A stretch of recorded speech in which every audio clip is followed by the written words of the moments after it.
Now we're clapping. Wipers! We're in. Okay, so are we? Okay, sweet. There we go. Is the clapping a thing? Are we all supposed to do that? Like y'all? I don't know. No, you don't have to do it if you have the clap. Oh, so yeah, I'm good. So, welcome back to another episode of Liberty Risk. We got Ben Gallimore, which is another one. We actually filmed an episode with Ben and Mike Moriarty at Kevin's place a while back, but we had some technical difficulties with capturing everything. So we got Mike back again. Now we got Ben back again to redo the thing. It got kind of sloppy there anyway. So the lost files. Yeah, as they may be. exactly. Yeah. And we have a bunch of new stuff. So the podcast is expanding. It's getting some traction thanks to you guys, and you guys are giving us insight on what you like, what you don't like, and we're just going along with it. And we, in spirit of Sean Ryan, now we are giving. You gotta start over. You got a drinking problem? We are now giving all our guests a gift. So these are Liberty Risk shirts that you got. This is the Memento Mori one. You get all of these? All of them, dude. Oh, but, well, I'm not a small, though. You're not? So this one is kind of like we tell these stories. A lot of them are like, I can't tell how many times we're telling a story and like, oh, he's dead.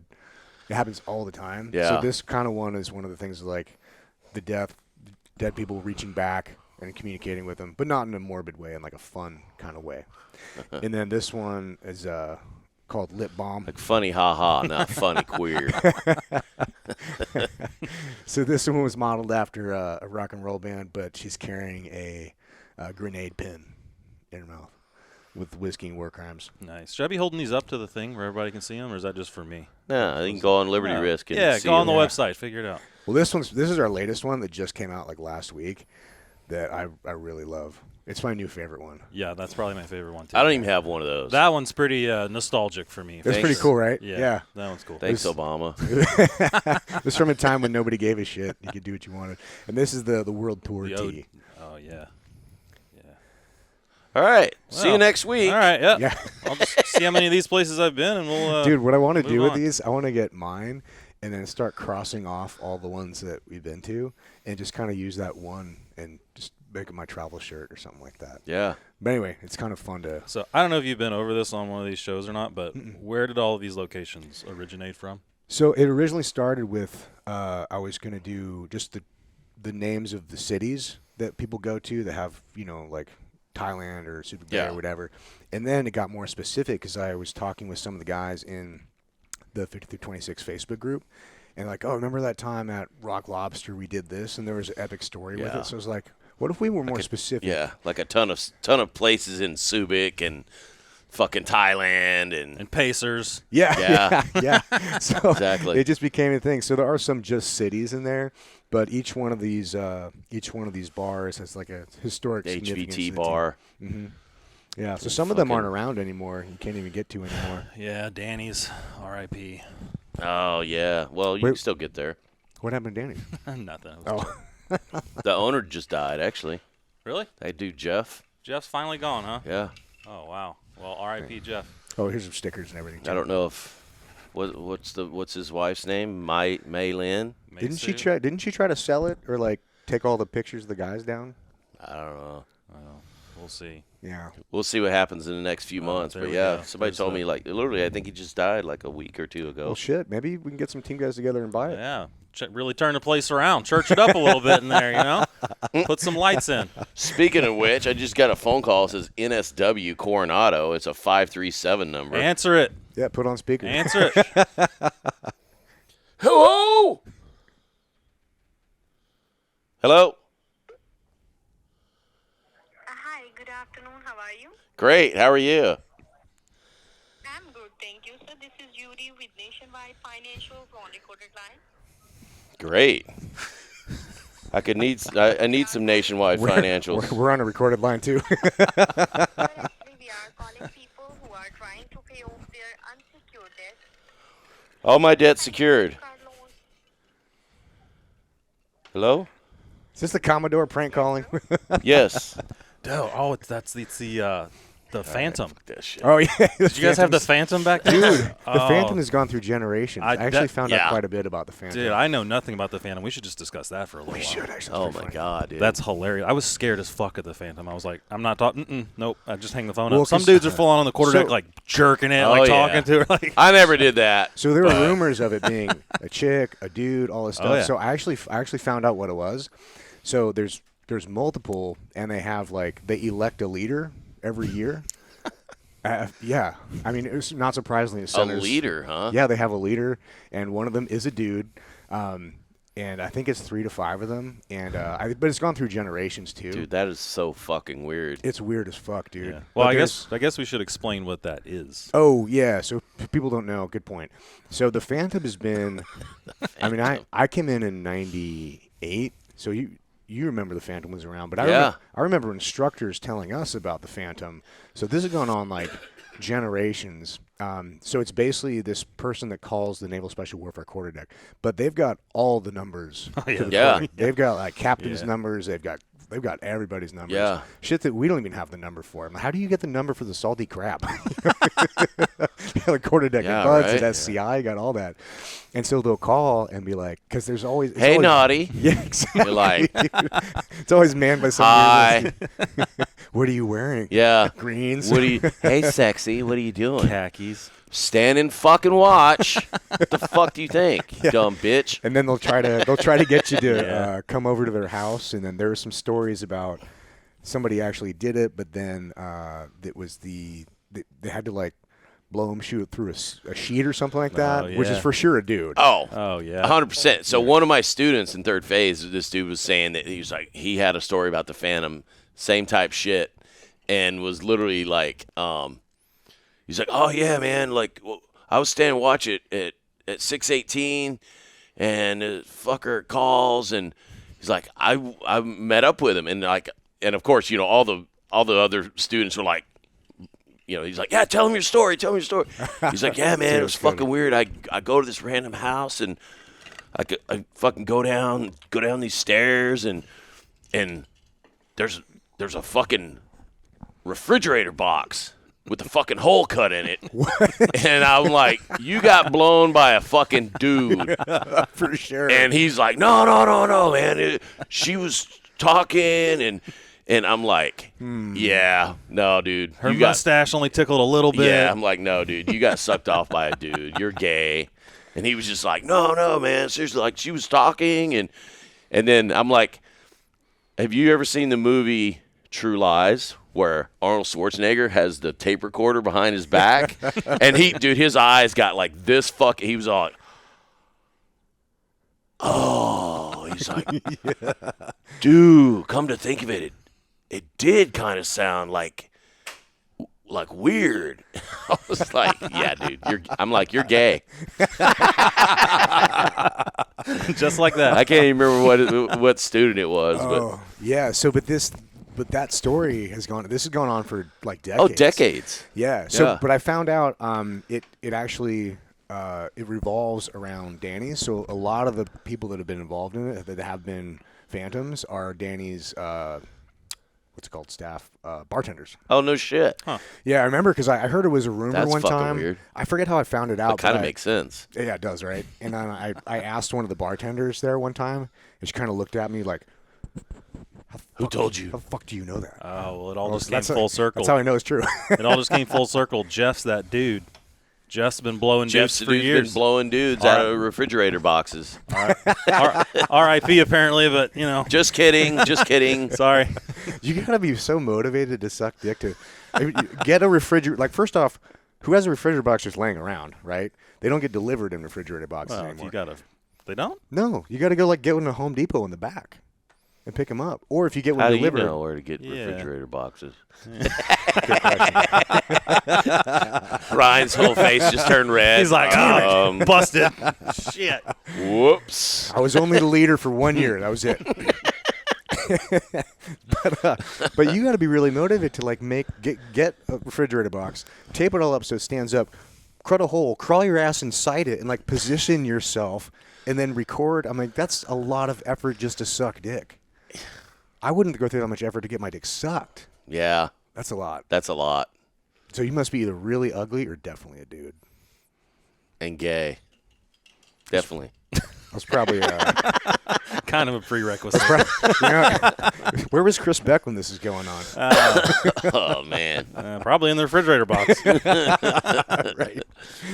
All right. So now everybody knows who the family is.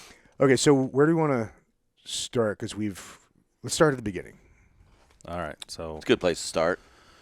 it probably was sometime in 1991. I was born a poor black boy. No. My parents were fucking somewhere in the springtime-ish. I don't know. No. So, yeah, I mean, I guess probably the most interesting fact about the place that I'm from, which is like, a town of 500 people, is that there's 2 Navy SEALs from there at this point, which is crazy. So, yeah, super small town called Puryear, Tennessee. Grew up there, just regular high school Is stuff. that where you're man. from too? Yeah, that's Okay, what so I'm both saying. you guys, Per yeah. capita, I think that little town has to have it. Has to be winning. Because Yeah. 2 out of 500, that's pretty good. Probably not even 500 people in that Wow. fucking town. That might be more than San Diego per capita. Dude. Let me look it up. But yeah. Well, I was actually just there, and yeah, dude, houses are going for $100,000 there now. Anyway, my parents bought the house I grew up in out there for $18,000 What? in '91. Can't even get Holy fuck. Can't even get a car for $18,000. It's on the market right now for $120,000. That's a pretty Yeah. good return. Too bad they sold it in like 6 years How many ago. years did they have that bitch for? Like 25, 30? Well, how old are you? 32. 30? 32. Yeah. But I Yeah. wasn't born at that house. Anyway, Yeah. moving on. Property value's going up over there. Yeah, so pretty normal upbringing, man. Nothing crazy. Played football and all that kind of stuff. Started kind of getting into like my junior, senior year of high school, and my parents are like, "Hey, you should probably start putting in college applications and stuff." And I was like, okay. So I put in a bunch of applications, and I guess I was smart or something, so I took this AP like literature class, and like the entire class was basically just write 2 papers. The whole class, that was it. And I wrote half of one of the papers, and so the teacher fucking hated me. She was like, "This is what college is going to be like, and if you don't like it, then I'd recommend you figure out something else to do." And I went home, and I was like, "Guys, I got to figure out something else to do." So Yeah, my parents were sounds like, good. "Well, your granddad was in the military, and you got like a cousin that's in the Navy or something." Like, because at the time I'd like never like actually met him. He'd been in the military the whole time. Well, I guess for all the listeners at home, I am related to Kevin. We're like 4th cousins. We could fuck, and it would be all right, I think, at this point. As long as you're in a refrigerator box. Yeah, there we go. Do I have to be in the refrigerator box? Yeah, because you probably wouldn't fit. That's right. Take turns. Dueling refrigerator boxes. Anyway. So my mom's like, join the Marines if you want to. I was like, those dudes kind of get like shit on a lot. Like that doesn't sound like awesome. She's like, well, you could like randomly message your cousin that you've never met on Facebook that lives in San Diego. For me, like a different planet. 17-year-old kid in high school, small town Tennessee. Like Yeah, California's a very different planet. So I was like, all right. 712 population, by the way. It's booming, actually. Wow. Yeah. Wow. Look at that. You're like that dude on the Rogan podcast where he like looks up all the Jamie? shit off. Yeah, you're that guy. You could be that guy. Thanks. Anyway, so I messaged this dude on Facebook, and he's just like, yeah, man, this is what I do, and like if you want to come and check it out, and feel free. So my parents bought me a plane ticket to San Diego, and I'm like, hey, come out during the 4th of July. I always have a fucking party.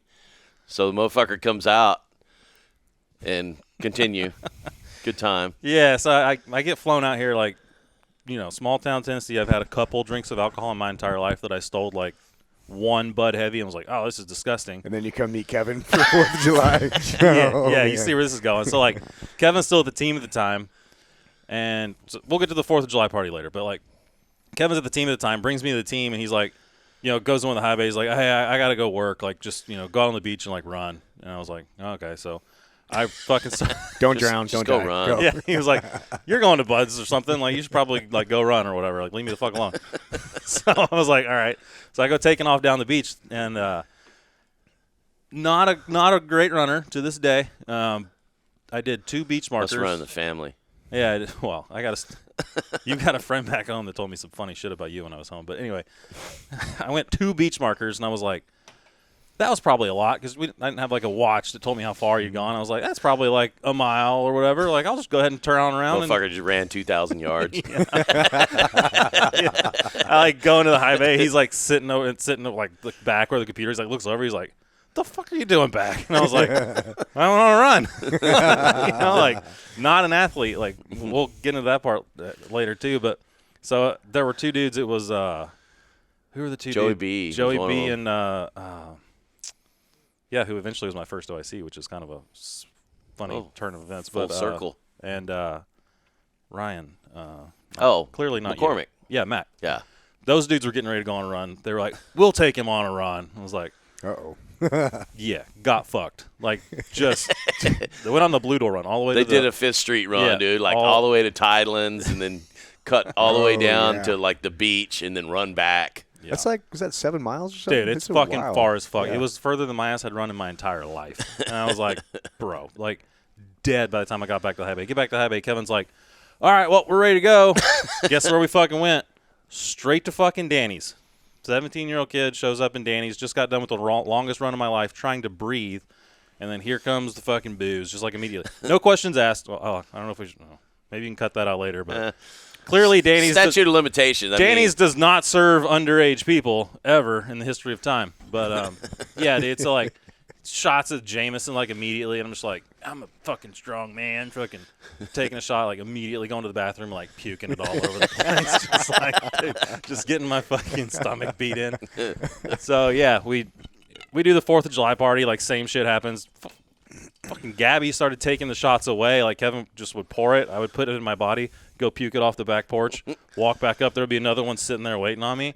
Like she started seeing what was going on, and I started taking them. She was like, "No, you cannot have any more of that." Fucking Mama Bear kicked in. She's all like, "This motherfucker isn't gonna survive." To this day, most of his friend group still knows me as the kid puking off the porch, man, because that's who I was. Was like, I'm not a quitter. But anyway, so yeah, I came out to San Diego and go see if you're going to like that lifestyle. And I was like, love it. Perfect. That's exactly what I want to do for the rest of my life is puke off the porch. Yep. So, yeah, anyway, I did the whole getting into buds thing. I did, like, the straight-through program where you have to, like, pass the PT test, and then you can, like, go straight to, get an do boot SO camp rate and shit. Yeah, they don't have the source rating stuff anymore. Well, I failed mine when I was supposed to go to boot camp in, like, a week. So, luckily, my little motivator guy was super chill, and he's like, all right, dude. You can come back tomorrow and retake this fucking thing, and if you pass it, then you go. If you don't, you don't. So, No pressure. Would you fail the run? Yeah. Oh, it was in Memphis in the summertime. It was like 120. Like, come on. The odds were stacked against me. Like breathing through a fucking straw. Yeah, so it's fucking so humid.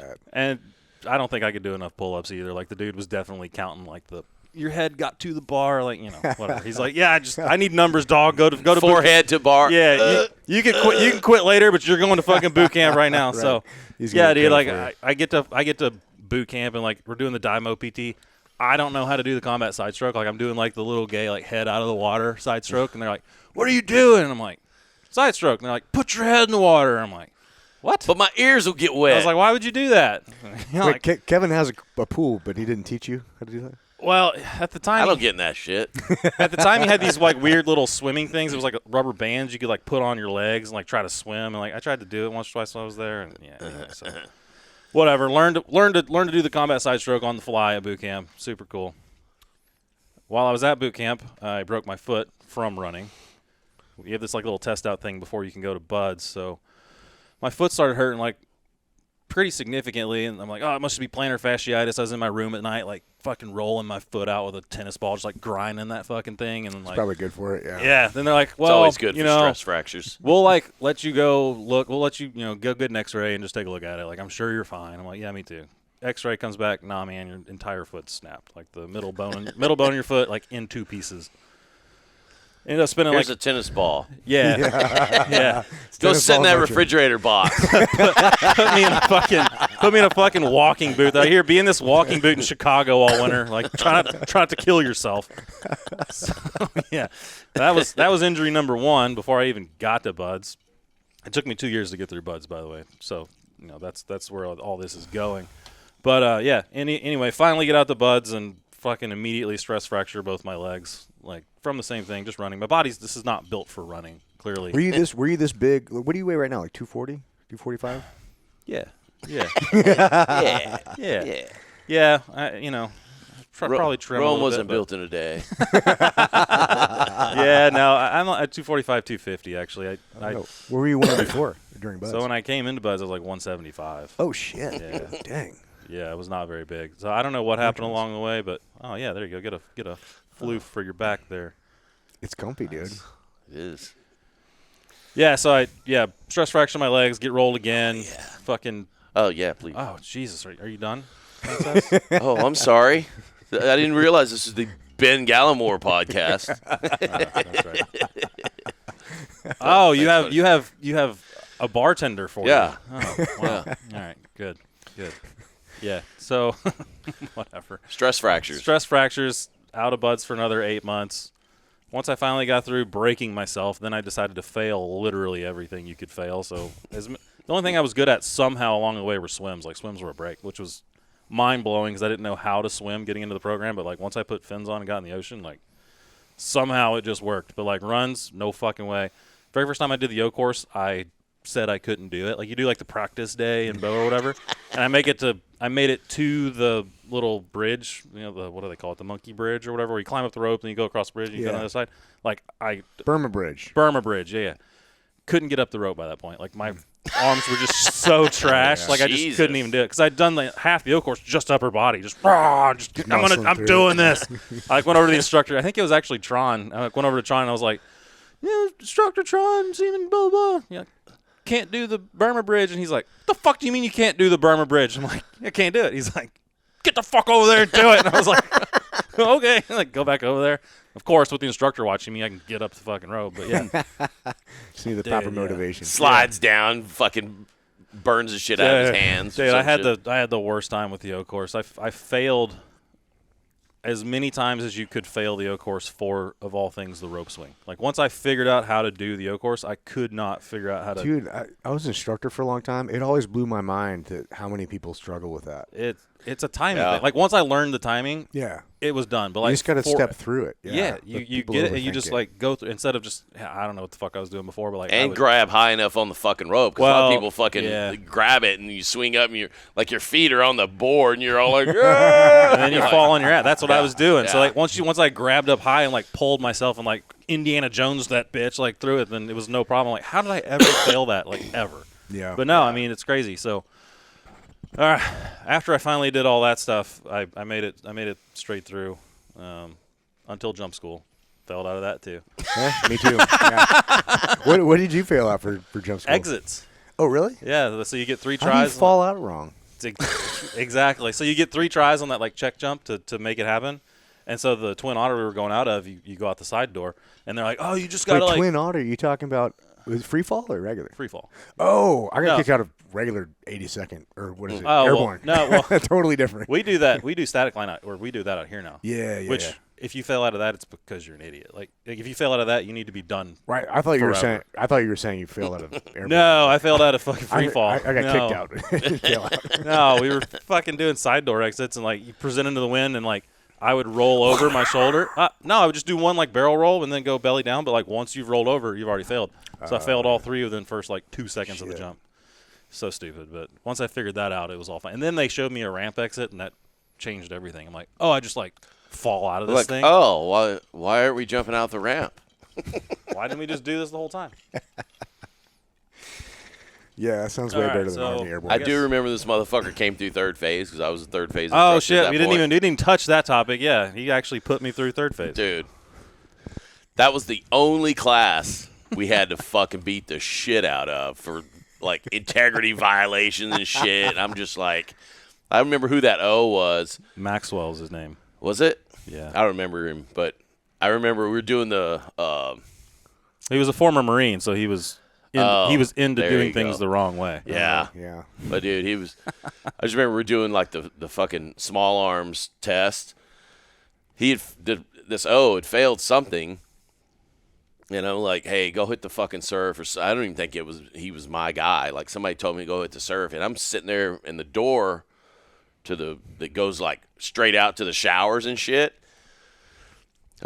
We had it propped up because it's hot as fuck in there. I'm like sitting there and I look and I see like footprints leading from the fucking shower into the fucking building. And I'm like, who the fuck hit the showers instead of hitting the fucking surf? And then it was that motherfucker. And then I sick fucking Lieutenant Bruin on him, Lowell Bruin, and he fucking lost his mind, dude. He was like, what? And he's like, that's it. And dude, after the small arm shit, typically we'd have a fun day. We had a steel fucking stress course set up, and I mean, it was all shooting and shit, and it was a fun, relatively fun day. Like, not for these motherfuckers, dude. And that was kind of the weird shit too. Like, to actually beat a class, you had to fucking call back and get permission. They're like, oh, you got to do a level 3 on him. I was all like, what class number was that? 2.8 something? Or No, 2.9 my class was 2.9. That class was 2.94. Oh, okay. I was in buds from 2.87 to 2.94. No, that was 2.93 because I got rolled into 2.94. Yeah, because It was buds class 2.93. I graduated buds with 2.93, SQT with 2.94. Oh, okay. Yeah, because I was teaching SQT at that time. I'm pretty sure you put me through Morrow's. Yeah, for sure. Pretty Yeah. sure. I taught every class from 252 until 318. Oh, then It absolutely. was a long time. Yeah. 300 was my last class at the island, which is weird because I was in class 200. So 100 classes. No shit. I went because I was class 219 and 318 was my very last class Oh, that nice. I taught.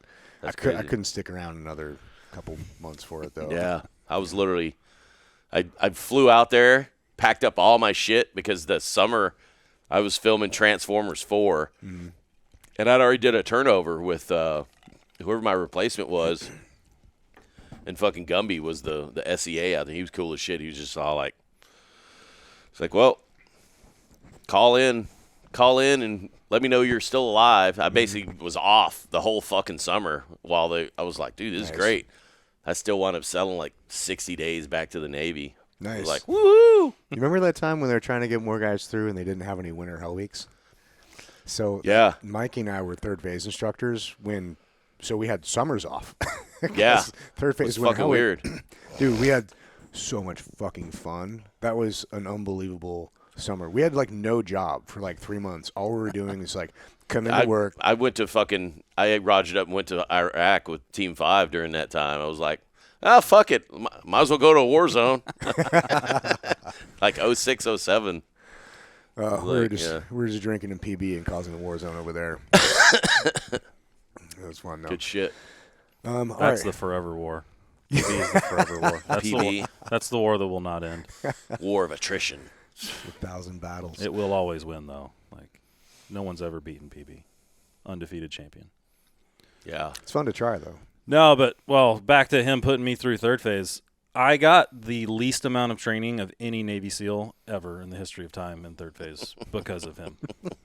And, you know, I grew up in the woods, like, hunting and, like, shooting, but, like, never to that level of, like, proficiency. You know, like, you're supposed to be, oh, you're a Navy SEAL. You're really good at shooting. Whatever. You made Well, it through the shooting portion. I made it through because I was just good. Yeah, that was it. If I was missing or whatever, I would get this little voice come over my shoulder. And it wasn't just him. It was the entire staff. It's like they had a meeting in the office, and they were like, yeah, just be a dick to him for no reason. I would be, like, missing, and I would just get this little voice come over the back and be like, hey, shoot better. And I'd be like, and, of course, quit being gay. yeah. So, well, Hold hard. that we can't, you know, you just are what you are. But, no, it was the worst because I was like, okay, yeah, I'll just do that. I'll figure out how to just do that. But Sounds about right. yeah, no, it was fine. And then we did get a pretty awesome beat down, and I remember Kevin just like standing over being like, "Is this fun, Ben?" And I was like, probably doing like flutter kicks or whatever, like, this is fun. Yeah, so If you don't count, they don't count. yeah, but well, my bud story is definitely a testament to literally anyone can make it because I failed just about as much shit as you could fail and had the least amount of training in third phase and somehow still, There you have it. somehow still came out on the other side. And what I learned about Kevin is that when he was growing up, he told people he was going to go be a Navy SEAL, and one of his good friends told me when I was home that there was no fucking way that fat kid was going to make it through buds. His exact words. You remember Crispin Pally? Oh, yeah. He took me fishing when I was out there. Dude, that dude's got a baller job right now. What does he do? He's a VP of fishing at GSM Outdoors. That sounds fun. That's a thing? Apparently. VP of fishing. Damn. Well, I mean, you know GSM, right? Yeah, They yeah, own yeah. like a bunch of brands. They owned Nothing Fishing during COVID. Fishing was huge because I don't know, people decided I'm going to start fishing and be outside and not catch the COVID. So GSM saw this and was like, we need to get fishing. We don't have any fishing stuff, so they brought him over to like run that whole side of their business. fucking So crazy. that dude's killing it. But anyway, So where'd you go? Kentucky Lake. yeah, saw a bunch of something's taking over that lake. It's eating up all the other fish. Was it those Florida. snakeheads or some shit? Fuck's a snakehead. Like an algae or something, or an actual? No, it's a fish. It's a fucking carp. There we go. Oh, The yeah. fucking thing's full of carp. Those things are like tuna too. What are They'll they, like, an Asian carp or some bullshit. yeah, something like that. But they look like tuna. Like they'll bubble up to the top and like they'll like jump and shit. Like you could fucking hunt those things like tuna, I think. And they get about as big as fucking tuna. But I guess they kill all the good fish, so that sucks. Damn. Get some fucking grenades and go down there. Yeah, Yeah, start That'd be fresh. fun. Might work. They have been. I didn't know they do this. They shock the Oh, lake yeah. to kill them. They like Yeah, like probes. electrocute the lake and like kill them. shit. Yeah, it's, Yeah. it's wild. Fucking shit floats up to the top. Yeah, because they like wreck ecosystems. How big is this lake? Is this like a pond or like? So It's the Tennessee it's- River. Yeah. How the fucking fuck can you massive. electrify a river? Oh, you just drive around the lake, stick these probes in there. It's and then- localized. It's not the whole thing. Oh, okay. I was like, You killed a kid. Nobody get in the water today. We're gonna fucking electrocute it. Jesus Christ! Some kid swimming. Just, fuck. Ow. natural selection. Why is your hair white? Okay, so no shit. There we were. I showed him. I made it. Yeah, fuck Kevin. I will say, motherfuckers doubting you is a strong, Great motivator, man. great motivator. Yeah. absolutely. Yeah, no one doubted me, and that's clearly why I didn't do so great. But I don't know. No, yeah, I mean, people say anyone can make it through buds, and that's a fucking fact. Like literally, you don't have to be like. There was some kid in my class that like held a Guinness World Record for like the most amount of miles ran in like a fucking day or some crazy shit. Like I don't know, whatever. Like that kid made it too, but like then there's me who couldn't swim. So anyway, Dude, yeah, man. That's a there's real your thing. public. There's your public service announcement. I remember You can do it. Yeah. We were talking about. I was talking with Sean Stokes the other day, and for some reason he knew that some of the guys in my class, and one of the guys that was going through, he'd like won the Hawaiian Ironman or been like a super top competitor in Hawaiian Ironman. This black guy was amazing athlete, amazing swimmer, runner, like. But he was like, he didn't look like a runner. He looked like you. He was stocky. Black like- guy in Except the teams? he's No, he black. didn't make any teams. Inconceivable. But he's a really good swimmer. He didn't look like me. He was thick though, but he wasn't a normal like. Dude, he's Ben's triathlete half guy. black from the waist up. Yeah. It's unfortunate. Have you ever seen a micro penis? But he was such a good swimmer that the instructors had him teaching us how to swim because he was super good. That guy didn't even make it to Hell Week. He Yeah. quit in a couple weeks in. It was one of those things that was really eye opening for me because I wasn't a good athlete at all. Barely made the screening test, and to see that guy the only day I ever thought about quitting was the very first day. Really? When I showed up and I'm like, because I'm 185 pounds at the time. It's like 50 pounds lighter than I am now. Skinny little fucking nobody, and I'm seeing these dudes that are like physical fucking studs, and I'm like, what the fuck am I doing here? Yeah. You know, I was like, holy shit, and I felt completely inadequate, and I was like, and the whole thing is overwhelming, and the instructors all yelling at you and shit, Oh, yeah. and I was like, fuck, dude, like I'm gonna probably quit, but I'm like, hey, I'll give myself to the end of the week, and if I still feel like that, then I'll quit and go out to the fleet and get bigger, Find a faster, refrigerator stronger. box. Start sucking dudes off. I need that extra protein, dude. There you go. Yeah. And then come What did he back. get on? He got on colostrum and jizz. and jizz. It's a secret sauce, dude. But after we started actually doing the program and getting into it, I was like, oh, this is actually like fun. Well, as fun as shit like that can be. Yeah. But I was actually excited about it because I brainwashed myself with all those books and movies and shit. So I was like, oh, this is fucking Steel Pier. Oh, this is Base Yeah. Tour. And about the time where I was starting to get like, okay, this is pretty shitty, then we move on to something else. Yeah. But it was crazy to me how many guys were completely capable of doing it, like more than Yeah. capable. Oh, for And sure. They just didn't want to do it anymore. Dude, I remember we had this diver. He came from Team 3, and you remember the SISM team? Yeah. This dude was on the SISM team he was a fucking physical specimen, dude. Yeah. This was in 198, and I remember, when you're on the grinder doing PT, and they're like, you got fucking 2 minutes to get to the surf and back, or whatever it is, minute 30 or whatever, and by like the 5th time you run to the fucking surf and back, somebody has a bright idea, like, let's all run back together as a group, like, like stick together, and and dude, this dude and another dude, they were like the first ones back, and they're just like, fuck you guys, and they would make it back, but the instructor didn't give a fuck about that. They're like, dude, we don't have anything else to do. The more we make you guys to run to the surfing back, the less push-ups they actually have to do, because probably hungover or some shit. But yeah, I remember, and that dude quit in Hell Week, and I remember, like, there was a lot of dudes that were all like, yeah, fuck that guy. But and then like when I went to boot camp, like my whole company was either trying to go to SEALs or diver or EOD, and we had this dude. He was like a Division I swimmer, fucking just yoked. Like his fucking shoulders were like, dude was fucking yoked. And I remember I checked in for 198, and I think he'd been in either 196 or 197, and fucking quit. And he was a fucking stud, man. I was like, oh man, I'm like, if that dude's quitting, I'm like, what the fuck am I gonna do? And well, I guess it's true. Yeah. Anybody can make it. Well, I think it's one of those things where guys who are so naturally gifted, they can beat everybody just on their natural talent. So, but the thing about buds is, like, none of that matters, because they're going to find your limit no matter what it is. Yeah. And push you past it. And a lot of people aren't used to pushing past their limits because their limits are so fucking high. Yeah. So once they're in that position where they're getting truly challenged, it's the first time in their life they've been challenged and they don't know how to handle it.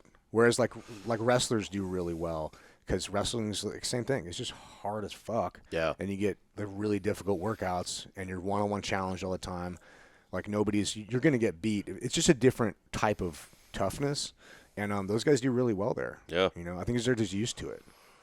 Yeah. They said, what is it, water polo and wrestling? Water polo or and wrestling. two of the like wrestling in the water. Which aren't, I guess water polo is a team sport, but I think that just has to be more comfortable in the water than anything else. Oh, the water comfortability is huge. Yeah. If you're not, because in the fucking ocean swimming, especially, and I think it's weird that less people don't quit.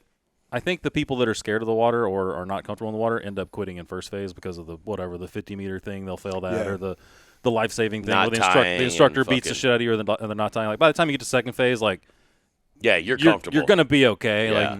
Like you may drown, but like you'll be fine. Kind of a thing. So I think that the people that aren't comfortable in the water get weeded out pretty quick. But like the people that are comfortable in the water, man, it's just like makes everything so much easier. Yeah, you're not worried about any water thing at all. Yeah. I wasn't a great swimmer, but I was comfortable in the water. Yeah, it definitely made it a lot easier. Yeah. There must be something in the water, because I was kind of the same way. I sucked at running. I was actually pretty fucking good at the O course, and I was good at swimming. Like swim days for me, I was all like I wasn't stressed about fucking anything. Dude, those mornings with the 2-mile ocean swims, I was like, just get to take a break. Yeah. Yeah. Like the mornings with the 4-mile timed run, I was like, oh yeah. Because dude, there were days like I would hit the rocks coming back, and like I would already be able to see people in the push up position, and just like, I'm just gonna slow down a little bit. There's dudes at the fucking finish line that are already dropped down. They're like, well, I ain't making this time. Like, I'm just gonna go ahead and take a break, getting back over there. I know what's waiting for me. They're like, God damn it, Gallimore. The fuck? I was never last, but it was me and this one other kid that were like, we were pacing buddies for sure. Was he Singaporean? No, he was white. He was white. Just like me, fat and white. Even though I wasn't fat back then, which is weird. But anyway, super fat now. Well, he made it. Yeah. Yeah. Anyway, all right. Where were we? Where were we in the progression of things? I think we've made it out of buds now. Yeah. Went to Team 5. Yeah, showed up at Team 5. Had Which two, that was a funny thing, too, because I think you had orders to, like, the East Coast or some shit, right? Yep. They give you that, like, dream sheet. Mm-hmm. They're like, write down your dream coast and then the 3 teams that you'd want to go to. So West Coast 5-3-1, I think is what, or 5-3-7 is what I put because no fun one. Can't be putting that down. I don't recommend one. So like I'm like West Coast 5-3-7, and they were like, orders come back, East Coast Team 2 or whatever. I was like, Kevin, help! I was like, fuck. I hit up Jim dude. Purdy. I'm like, hey, man, who actually, interestingly enough, that motherfucker grew up in Memphis, but he was the detailer. I'm like, hey, my cousin's trying to go to fucking West Coast. He was like, yeah, his whole team went to the East Coast. Or not your whole team. Oh, but a that is bunch of right. dudes. They were trying to plus up the East Coast in that time period, like Yeah. in a big way. They were trying to. But I thought it was really funny because I had those East Coast orders and it got switched over to the West Coast, which, oddly enough, I got switched to Team 5 and Foxtrot Platoon, which was platoon that I got disbanded. so like it was hilarious coming to that platoon. I was just like, well, all right. But no, because I got those orders to the East Coast at that time, we were going through this language school thing. So that my language didn't switch. Like they were supposed to give you the language based on like the region that you might go operate in. So like all the dudes that went to West Coast are getting, whatever, Farsi and Arabic and shit. Arabic and Tagalog and that kind of shit. And like all East Coast dudes are getting Spanish. Well, I was supposed to go to the East Coast. They didn't switch it, so I got to do Spanish and stay on the West Coast. It was kind of the best deal going because I could order a hell of a burrito for a while. Like all in the language. Cruise down to TJ, like, damn, that dude's white bread, but he fucking speaks the language. So There you go. it was a pretty good deal, and then I didn't use it and lost it. But There you go. yeah, I think they finally quit that language school shit out. That was the dumbest shit. It was a waste of time. Yeah, who was it? We had somebody on the show that was talking about that, and like I thought you were like TAD to the school, but you were like at that school, like you didn't even check into the team yet. No, and they were leaving us in the barracks over there. So like you were getting your entire like loadout of shit, and they were having you put it in your little barracks room. Oh, and dudes over are there. like getting their shit 'Cause ripped we off weren't by getting, the fleeters. Yeah, we weren't getting BAH yet. So they were like, yeah, you're not getting BAH till you actually check into the team, and then the team can put you in for BAH. And we'll get, like, you're not getting BAH to go to a school. Like, no, you're still here in the swastika building barracks over there. Oh, Yeah. So, yeah, those things, I think it's still there. Those things are woof. I don't know if dudes are still living in there or not, but, like, there's been some shit go down in there. But I bet. But, yeah, so, like, you get your whole, like, team loadout shit, and, like, half of your little, like, refrigerator box is full of this shit, and you're, like, crawling over it to go, like, lay down, like, hoping some – because they had the keys, and they would come in and just randomly inspect your rooms. And you got, like, what? $250,000 worth of shit in there or whatever, $100,000 worth of shit, whatever the issue. I don't know what's and not enough room to put it anywhere. Yeah, and there's nowhere to really lock it up. It's like, all right, so Yeah. I think that they finally fucking The barracks dudes would be like, oh, yeah, nice camelback, bitch. That's a pretty cool G-Shock. You don't get the Rolexes anymore, but yeah.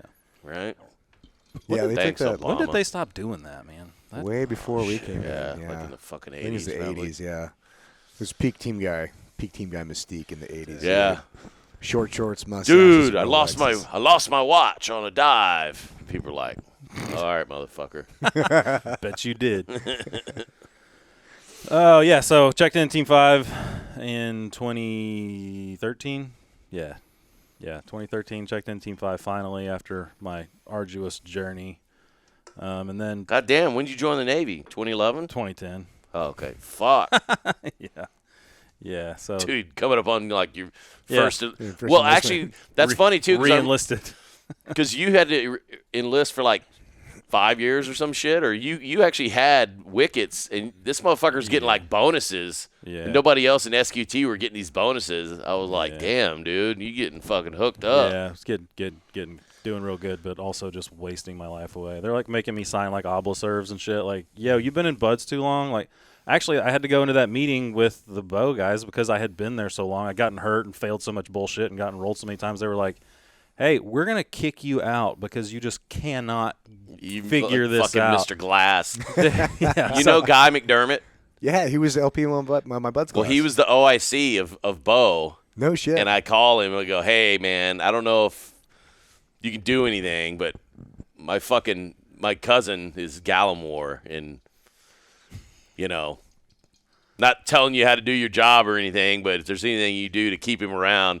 And dude, who was the dude that you used to bring over the house with you that you were in training with? I can't remember the dude's name, but like you guys came over and like help me do shit around the house and shit, and he wound up getting 86. Oh no, that was Matt. Matt Drullo. Yeah, he got fucking Drullo. That dude had he had to get like fucking ball surgery, and the teams were like, "Yeah, you got to go, dog." Yeah, he had like testicular torsion or some shit. Yeah, we had a student at the island have testicular torsion. He had to get life flighted off. Yeah, that shit's crazy. Ooh. Yeah, so he got fucked, and like he goes, like he's a super good dude. I still keep up with him to this day, but he goes out to the fleet, and the fleet's like, "Yeah, we'll get you back. Don't you worry." Dude puts his paperwork in like 4 times and like just nothing. He's like, all right, fuck this. Yeah. Just gets out. So, I mean, honestly, there's a little bit of luck involved with that. There's a lot of luck involved. I've heard it happens a lot with like if you're a good dude at a regular unit, the regular Navy, they don't want to lose you. Yeah. So they don't let you come back and they fuck with your orders. Yeah. Yeah. I don't know, but that fucking sucked. Well, dude, my nephew, fucking Seth, who lives at Ben's house, did the same type shit. He tried to come in, and then he fucked off during all of delayed entry, wound up going to the fleet. Same type of shit. I'm like, dude, put in paperwork. They'll see if they can let you out. And, dude, no such luck. He gets shore duty. He's at this command in, like, Point Loma. And, dude, he's there, like, the first fucking, like, month. Gets E5. Fucking like sail the quarter, like all this shit. I'm like, dude, you need to knock that shit out. Right. They're not gonna want to fucking let your ass go, bro. You got to be a shitbag, dude. Go to mast again. Fucking show up drunk a few times. Yeah, old Scar, dude. Yeah, I'm like, man. Have you seen it? You've seen Seth, right? I don't know. Dude, fucking big old slash mark across his face. Yeah. He's an actual fucking Liberty wrist, that's for sure. Yeah. Fucking shanked in Japan or something Yeah, like dude, that. he's got a fucking scar on his face Oh, right was here. that the guy who was at your party? Yeah. I did meet him. Talk to him, yeah. Dude, they were out drinking in Japan, and some dude, like, they get in a huge fucking bar brawl. Well, allegedly. I guess he's still in the military. I should probably not fucking tell his story. Yeah, But true. We'll just blink his name out, yeah. yeah, but dude, he got fucking blasted. Some dude hit him with a fucking pipe or some shit, and he was naive enough to not go to the fucking clinic and get the shit stitched up properly, and like, thinking he's like, dude, I'm gonna be in deep fucking shit, and Just tell him you fell. yeah, that's what I'm like, dude, you could have literally made up fucking anything. Yeah, I mean, that's what I did. I got this big scar on my nose. First fight I got, this guy smashed me. Yeah, I got a ring. So the whole thing was gushing blood. I ended up winning the fight. That's a whole different story. But, yeah, coming back on base, and I wasn't driving in the back seat. This Jeep, and the gate guard's like, "You're fucked up." I'm like, "I'm actually okay. It's not Thanks. Yeah, so they they take me out of the Jeep, put me on a fucking spine board, and I have to get logged into this whole thing. Like, what happened? I tripped and fell.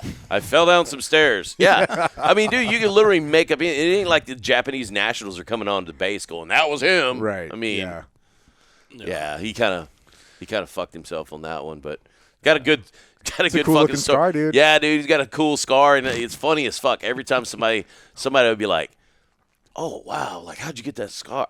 And I tell him every time, I'm like, "Dude, you need to start telling people you got it eating pussy." Fucking tiger pussy. I'm like, dude. Yeah, exactly. I had to fight a lion. Didn't want to give it up. Dude, that'd be some fucked up shit. But he goes and tells the whole story about being in a bar fight. I'm like, dude, no, God. I'm like, epic. You wouldn't believe it. I'll sit in the middle of a refrigerator box. Fucking dude hits me with a pipe, breaks my refrigerator box. Fuck. Fucked it all up. This is the fucking refrigerator box episode, man. Fuck yeah. We gotta make a shirt. So good. Refrigerator box. Yeah, dude, you gotta make a patch just with a refrigerator box on it. Refrigerator box champion, 1987. It's a fucking glory hole. Little hole, dude. If you know, you know. You're like, oh yeah, it was my Halloween outfit. With a one little year. ghost inside, the Phantom. Halloween '87. Yeah, that's fucking funny as fuck, man. Oh, well, so I guess getting off fucking Seth's fucking topic. I don't know why this made me think of shooting you just now, but so in SQT we go through CQC and like you have like the last day where it's like, you know, you have you like whatever it is like 4 rooms or whatever, you have to like pass them and like do it all right. And so Kevin came out to watch, you know, to put a little more pressure on me. You and Joe or somebody came out and watched it. I don't know. Oh yeah. Anyway, so they're out watching it. On room 3, I somehow get away with, you know, all clear. If I can check up, gun still on fire, walk out of the room, no one says anything. I'm getting ready to go to the next room, gun on fire into the rafters. I feel the safety.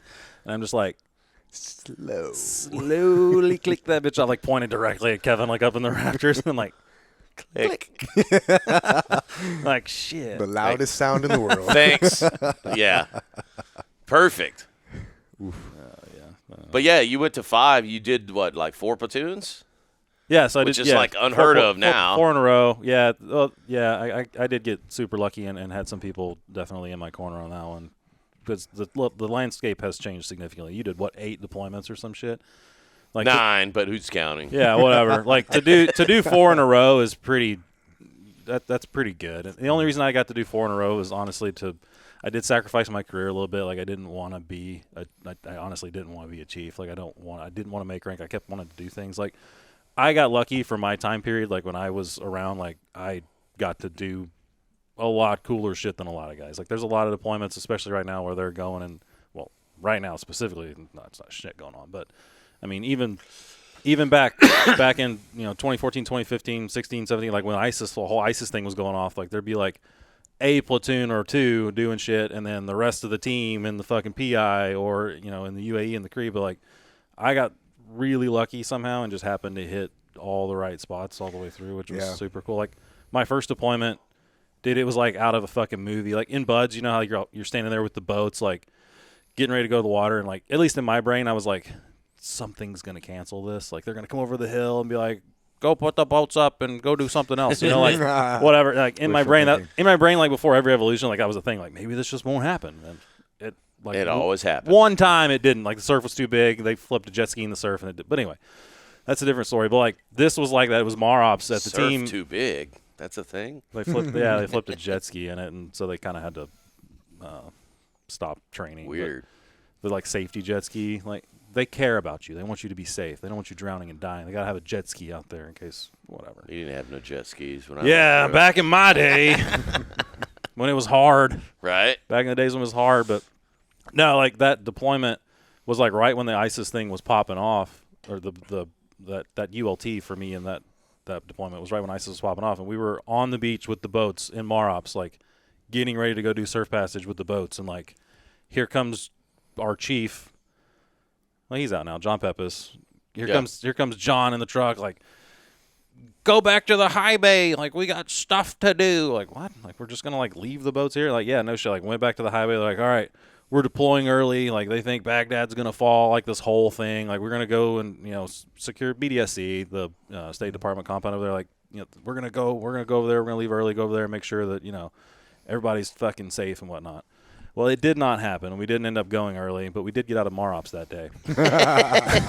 Small wins. But, yeah, I think 2 or 3 days later, we were back in the boats going through the surf. But, my deployments, well, my first 3 were super interesting because I was, like, there for that. We did deploy to Iraq, and we did do the, making sure that ISIS didn't overrun Baghdad or whatever. So, like, I was essentially there for, like, the beginning of ISIS, and then my 3rd deployment, I was there in Syria, like, when we put the flag in the ground, like, ISIS is defeated. So, like, it was a pretty cool progression for me to, like, see cool that arc. entire, like, thing happen. Yeah. Like, literally on one end of it to literally the opposite end of it. But collecting refrigerator boxes along the way. Yeah. No, but the first deployment was really, we were just there for our job ended up being QRF in case like a bird went down, because they were flying Apaches and shit around. Like, I don't know what the hell they were doing with them, but like in case something happened. So lots of spin ups, like, oh, there's an Apache with half a motor down coming in here and blah blah blah. Like, and we did a bunch of training. So we actually did completely turn off, dust off for the entire country for several days, because we were Well, actually, this is a two-part story. What's turn off, dust off? Well, dust off's the medevac bird, so like that's the okay. medevac platform for the country. So we were doing this training deal. I forgot we actually broke 2 airplanes in one training. So super, super cool on us. So like the scenario was like get this Apache. This Apache went down. We're going to use a real Apache and a real pilot. And so he's going to teach you about the bird, and then we're going to like learn how to get him out of it and like roll him up on a stretcher, get him over onto the bird in case we actually have to do this for real. Right. So we go. The dude's like talking to us about the Apache. In case the PJs aren't available. Yeah, there were no PJs around at that time. They didn't give a shit. They were doing something way more cool. Anyway, dude's walking around the Apache. Supporting a SpaceX fucking yeah, go ahead. No, go ahead. No, that was SpaceX. Yeah, like those dudes are literally hanging around when they launch those rockets. Oh, yeah. They're like a buddy of mine is I don't think SpaceX was a thing. I don't think SpaceX was a thing in 2015, but maybe. Yeah, I don't know either. But all right. Continue. Can I talk now? Yeah, go for it. Okay, good. So this dude's showing us this Apache, and he like pulls off the little head monocle little thing that like the gun is slave to, and he's like, so if at all possible, make sure you guys either destroy this or like save it. And like for now, we definitely can't break this. Like, cool, got it. So he sets it on the edge of the cockpit. Sits down in the cockpit. Good place for it. Yeah, like on the edge, like the top opens, and there's like these 2 little rails, like sets it right here. So he like sits down, and like we go to like grab him out of it, and like as we pull him out of it, he like kicks it with his leg, and like you hear it fall like however far it is, like 12 feet to the ground, and just smash. You're like, so one of our dudes picks it up and like shakes it around and goes, "Is it supposed to sound like a maraca?" Dude, this motherfucker looked like he was like a grown man about to fucking Turn cry. like white as a fucking sheet. Dude, it looked like he was about to fucking cry. Like you had just like killed his dog, his wife, and all of his kids and his parents right in front of him. That sounds like it was mostly his fault. Dude, I mean, yeah. Like looking back now, we probably should have been like, hey, why don't we just put those nowhere near what we're about to do? But like honestly, it was him. He's like, I'm just gonna set these right here. They'll be fine. So like we grab him by the shoulders, drag him out, and leg just fucking smash. I'm gonna put it in a very precarious position. Yeah. Just So hope it goes well. Yeah, exactly. yeah. So Bad idea. that's fuck up number 1. Well, I don't know if it's on us or on him, but hilarious nonetheless. Number 2, they end up putting me on the stretcher because I was the biggest new guy, even though I wasn't very big. Put me on the stretcher, wrap me up in this like little space blanket, and I'm like, stuck like this, looking up at the helicopter, and just see like what looks like fireworks going off like in the rotors because as they like loading me into this thing, and then the bird powers down. A couple minutes later, pull me out and like all right, training's done. Like go back to the ready room, whatever. Come to find out, I don't know how I didn't feel it or know it. The intake for the helicopter had sucked the space blanket off from under me and up into the intake and trashed the whole bird. Like couldn't fly. Whoops. Is that me? So I was just like sitting on the thing, like looking up. I'm like, wow, I didn't know Like, rotor blades cool. look like that. Like that's fucking weird. Yeah, but totally. Like the thing just sat there on the runway for days. Days. Where were and you days. guys at? BDSC. Jesus, dude. Yeah. It was fucking so. I don't know, but That's pretty fucking funny. yeah. So I mean, the only cool thing we got to go do, and I feel like you remember your like first op, like, and so mine was a deal up in northern Iraq. We got to go up with some army dudes up around Mosul and help do this little village clearance. It was like the coolest thing ever. Somehow me and my other new guy buddy got picked. Like I was an A-dub gunner, so I took an A-dub. They wanted one of those. My buddy was a medic, so he got to go. And then 2 older guys who were a JTAC and a sniper, so like the perfect little squad to go sit on top of this mountain and play God for a while. And really, all we were there for was just to like call in air support. Like it was super cool. We were way above this little town. They were trying to push through, and like you were watching A-10s like literally fall out of the sky like at eye level and brrr, and like fuck, dude. Awesome. Just fucking shit Dude, up, those dude. things are my favorite. I hate that they're like, I guess they're like done now. Like A-10s are over. I guess Yeah. like that sucks. But Yeah. dude, those Cool things are so platform. cool. Like just that sound is just like, oh shit's dying right now. Like oh fuck, Yeah. you done gone and fucked up. Like, you can drop a bomb all day and that sucks. Like okay, whatever. But like, you just hear that, brrr, you're like, oh fuck. Like dudes yeah. getting hit by fucking bullets like the size of Coke cans and shit. That's a serious gun, Dude. man. Yeah. So yeah, Turn I mean, you into a fucking pink mist. that was all we were really up there for. But this somewhere during the day, this like ambulance drives up, which is just a van, and they fucking pop the side open, and it's this like wounded partner force guy. It was the Peshmerga from up in northern Iraq. And dude's in there. He's, like, all fucked up. And so there's this Army medic and my medic, and, like, they are bored as fuck and just see wounded humans. They're like, oh, we're going to go help. So they, like, go help. And, like, we didn't have an interpreter. Like, we weren't smart enough to do that. So through, like, pointing and talking, we figure out that they're supposed to take this dude back to the CCP. Quick, get him into the refrigerator box. Well, no, a refrigerator box story is coming. That's why I'm telling this story, because there's some refrigerator box shit that's about to happen. So long story longer, we end up finding out they're supposed to go back to the CCP, like the casualty collection point, back like 10 miles off where we were. Put him in that fucking put our medics in that fucking van. Close them up. No. Are we taking intermission? Timeout? No, just refill. Continue. All right. Yeah, so Camera's on you anyway. oh, Jesus Christ. So we load these our medics up in this fucking van. We're like, all right, these dudes are going to the CCP. You guys can work on this casualty because you're bored and we're not really doing much, like whatever. And we'll follow you in the truck, and when they get there, we'll pick you up and we'll come back out here. As we're driving through this little town that we had gone through to get there, the ambulance gets like completely surrounded with people, like just completely surrounded. We're like, yo, like honking the horn, like, hey, we need to go. So we like go around them, like trying to like drive slowly to be like, hey, just follow us, like let's go. Finally, the ambulance fucking takes off. I'm like, cool. So it gets back around in front of us, follow him. He's fucking hauling the mail past where he's supposed to go. So we end up like pitting him off the road, like get up beside him, like, hey, fucking stop, like, because we need to get our dudes back and go do our job. Like, hey, we've gone further. I don't know what you're doing, because we didn't have an interpreter. Like, no way to know what was actually going on. So we fucking kind of get the dude to stop finally, and we're like, hey, we need to get our homie and like we need to go. So pop open the fucking side of the ambulance. No Americans in the fucking ambulance. What? Totally not even in there. So I freaked Wrong the fuck ambulance? out. No, it's the right one. It's the right van. It was the only van there was.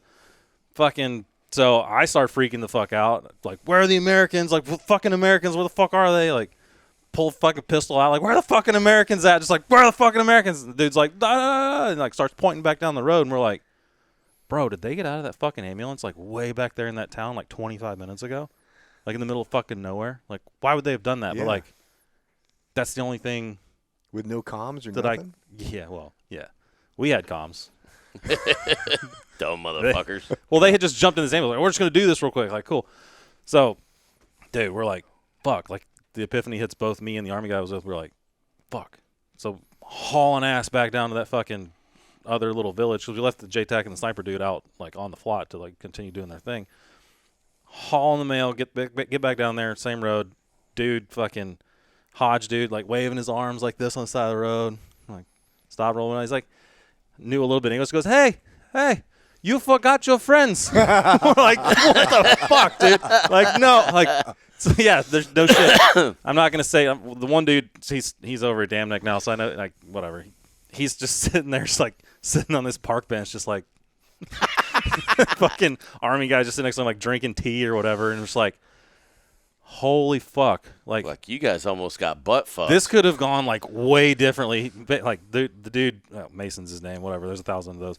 So he fucking walks up and he's like, yeah, we were going to get out and just like go back. Like there was a person here who spoke English and he like worked it out where like they were good and they were just going to take him back to, they're actually going all the way to Mosul. They weren't going to the Black Tiger, the CCP. They're going to drive another hour down the road.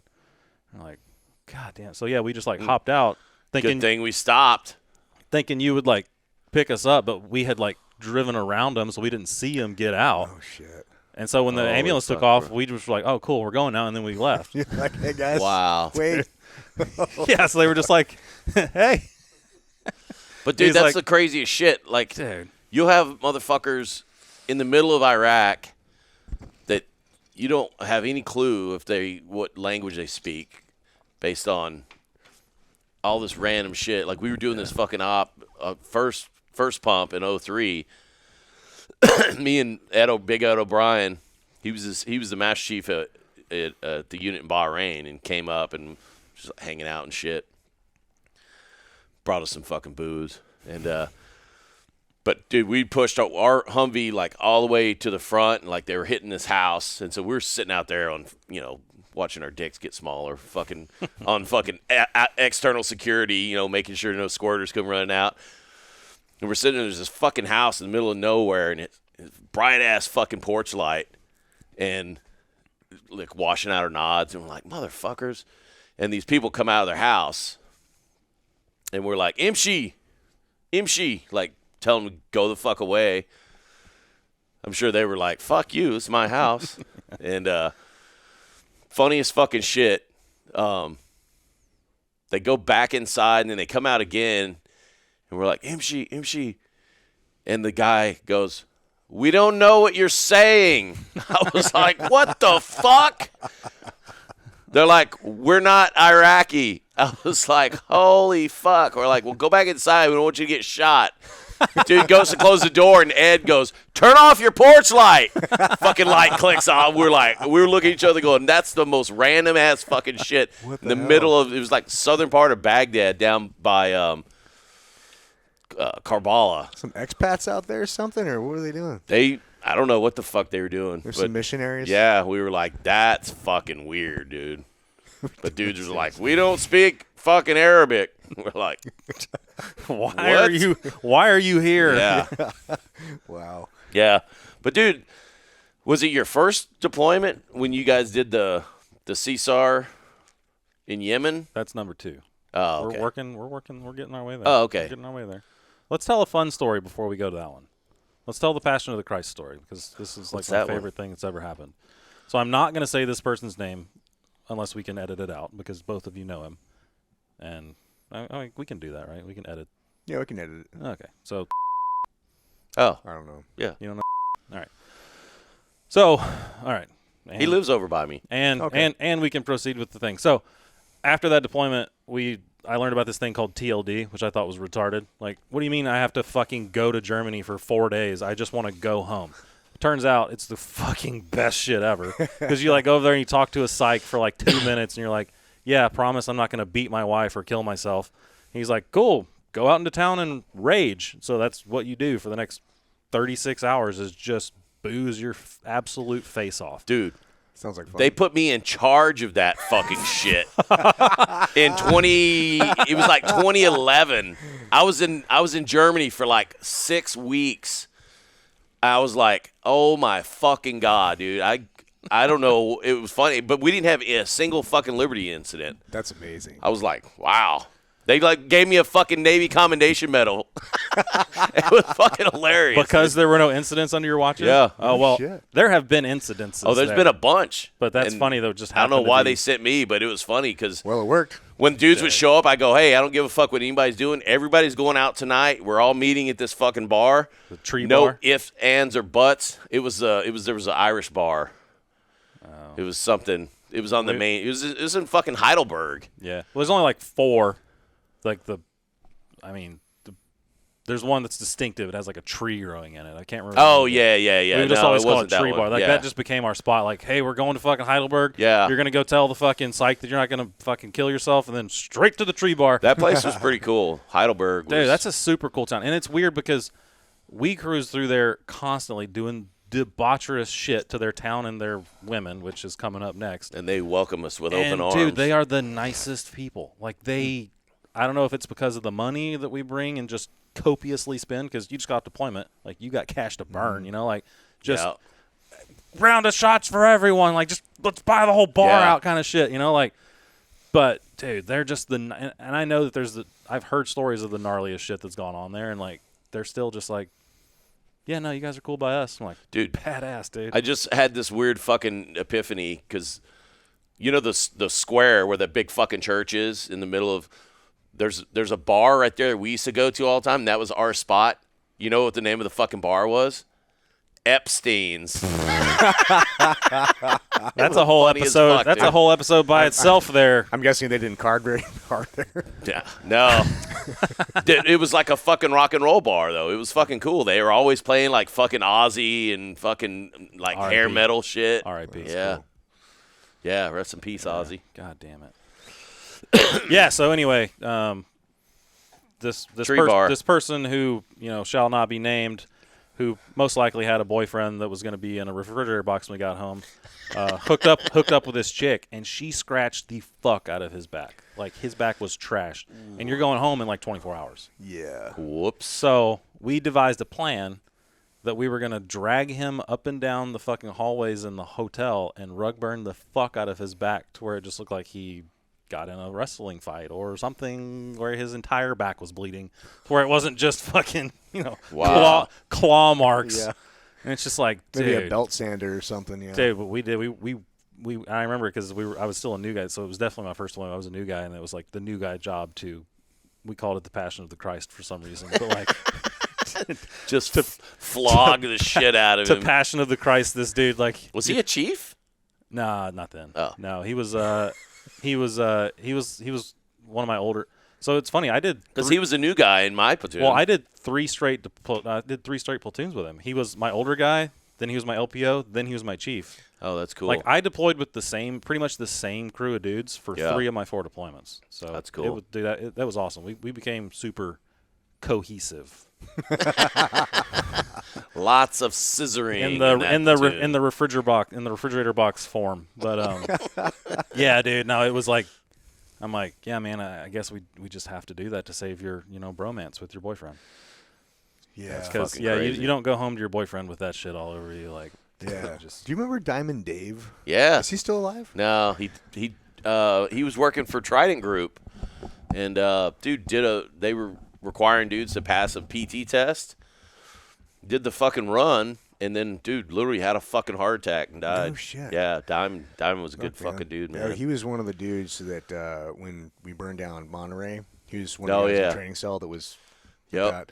But he also, do you know he got his nickname, Diamond Dave? Yeah. So, yeah. I'll tell you the version that I heard. We'll see. Okay. We'll see yours. And so for the audience, this guy, his nickname's Diamond Dave, and he's a pretty hard dude, but not hard enough to earn the nickname Diamond Dave. So he got it because he got a hickey on a trip one time, and he's like, fuck, how am I going to fix this? So he heated up a fucking knife and stuck the knife on it, and it made the shape of a fucking diamond over the hickey, and now it's got a massive scar on his neck. So that's how it was the Zippo. They fucking had a I want to say he was either Dave Gutierrez or Dano Gearhart. Sounds about right, yeah. That fucking did that. But yeah, it was like a white burn on his neck. Yeah, it looked pretty tough, dude. Yeah. It does look good. There's a lot to be said Diamond for Dave. a nice scar, dude. Yeah. Yeah, he was a good dude, man. And I got a Diamond Dave story. Because he was in that platoon. Well, he was in the platoon with Billy Helmers. So Billy, they were like kind of like our sister platoon because it was hotel platoon, but they were the ARG Alpha. And dude, they had some epic fucking dudes in that platoon. It was Tony Afrati, Diamond Dave, Rock and Roll. Oh yeah, Billy Helmers. Forgot about Rock and Roll. Fuck, man. Who else was in that fucker? And there were like 3 or 4 new guys. Oh, Tosh was in that fucking platoon. Rest in peace. Shit. Also R.I.P. Yep. Oh, damn. But they had a bunch of new guys in that platoon that I went through buds and STT with and shit. And my roommate Sean Dowling was in that platoon, and but sure as fuck, he's telling me this fucking story. They stop in Hawaii. They're at Moose McGillicuddy's. They're fucking just getting after it, and fucking Dave would do this thing. Oh shit! Bless you. That was rough. Jesus. He would do this thing when you always knew when Dave would get fucked up because he would start to do like the air lats. And his arms, he'd do like T-Rex arms. And so Dave would be like, he like starts walking, and he's already kind of a small dude. Yeah. But he starts walking around like this. I don't know if you get, but dude, he'd get like the air lats, and he's just like walk around like fucking. And so fucking somebody was always on the fucking diamond watch. And was he like trying to fight people or something? Diamond. No, you get that fucking incoherent, and you start running into people, and then people are like, you're like, man, this dude's gonna either get killed by somebody, and you're in Hawaii. Yeah. Some fucking Samoan dude's just gonna fucking punt him across the fucking island. Yeah. And so Dowling said he was on the fucking Dave watch, and Diamond like walks out the fucking door, and Sean's like, oh fuck, like, dude, I gotta go grab him. So he runs out, fucking runs like down the fucking side. He's like, where the fuck did he go? He's like looking for Diamond, and like beside Moose's, there was like an ABC store, and then there was like a travel agency.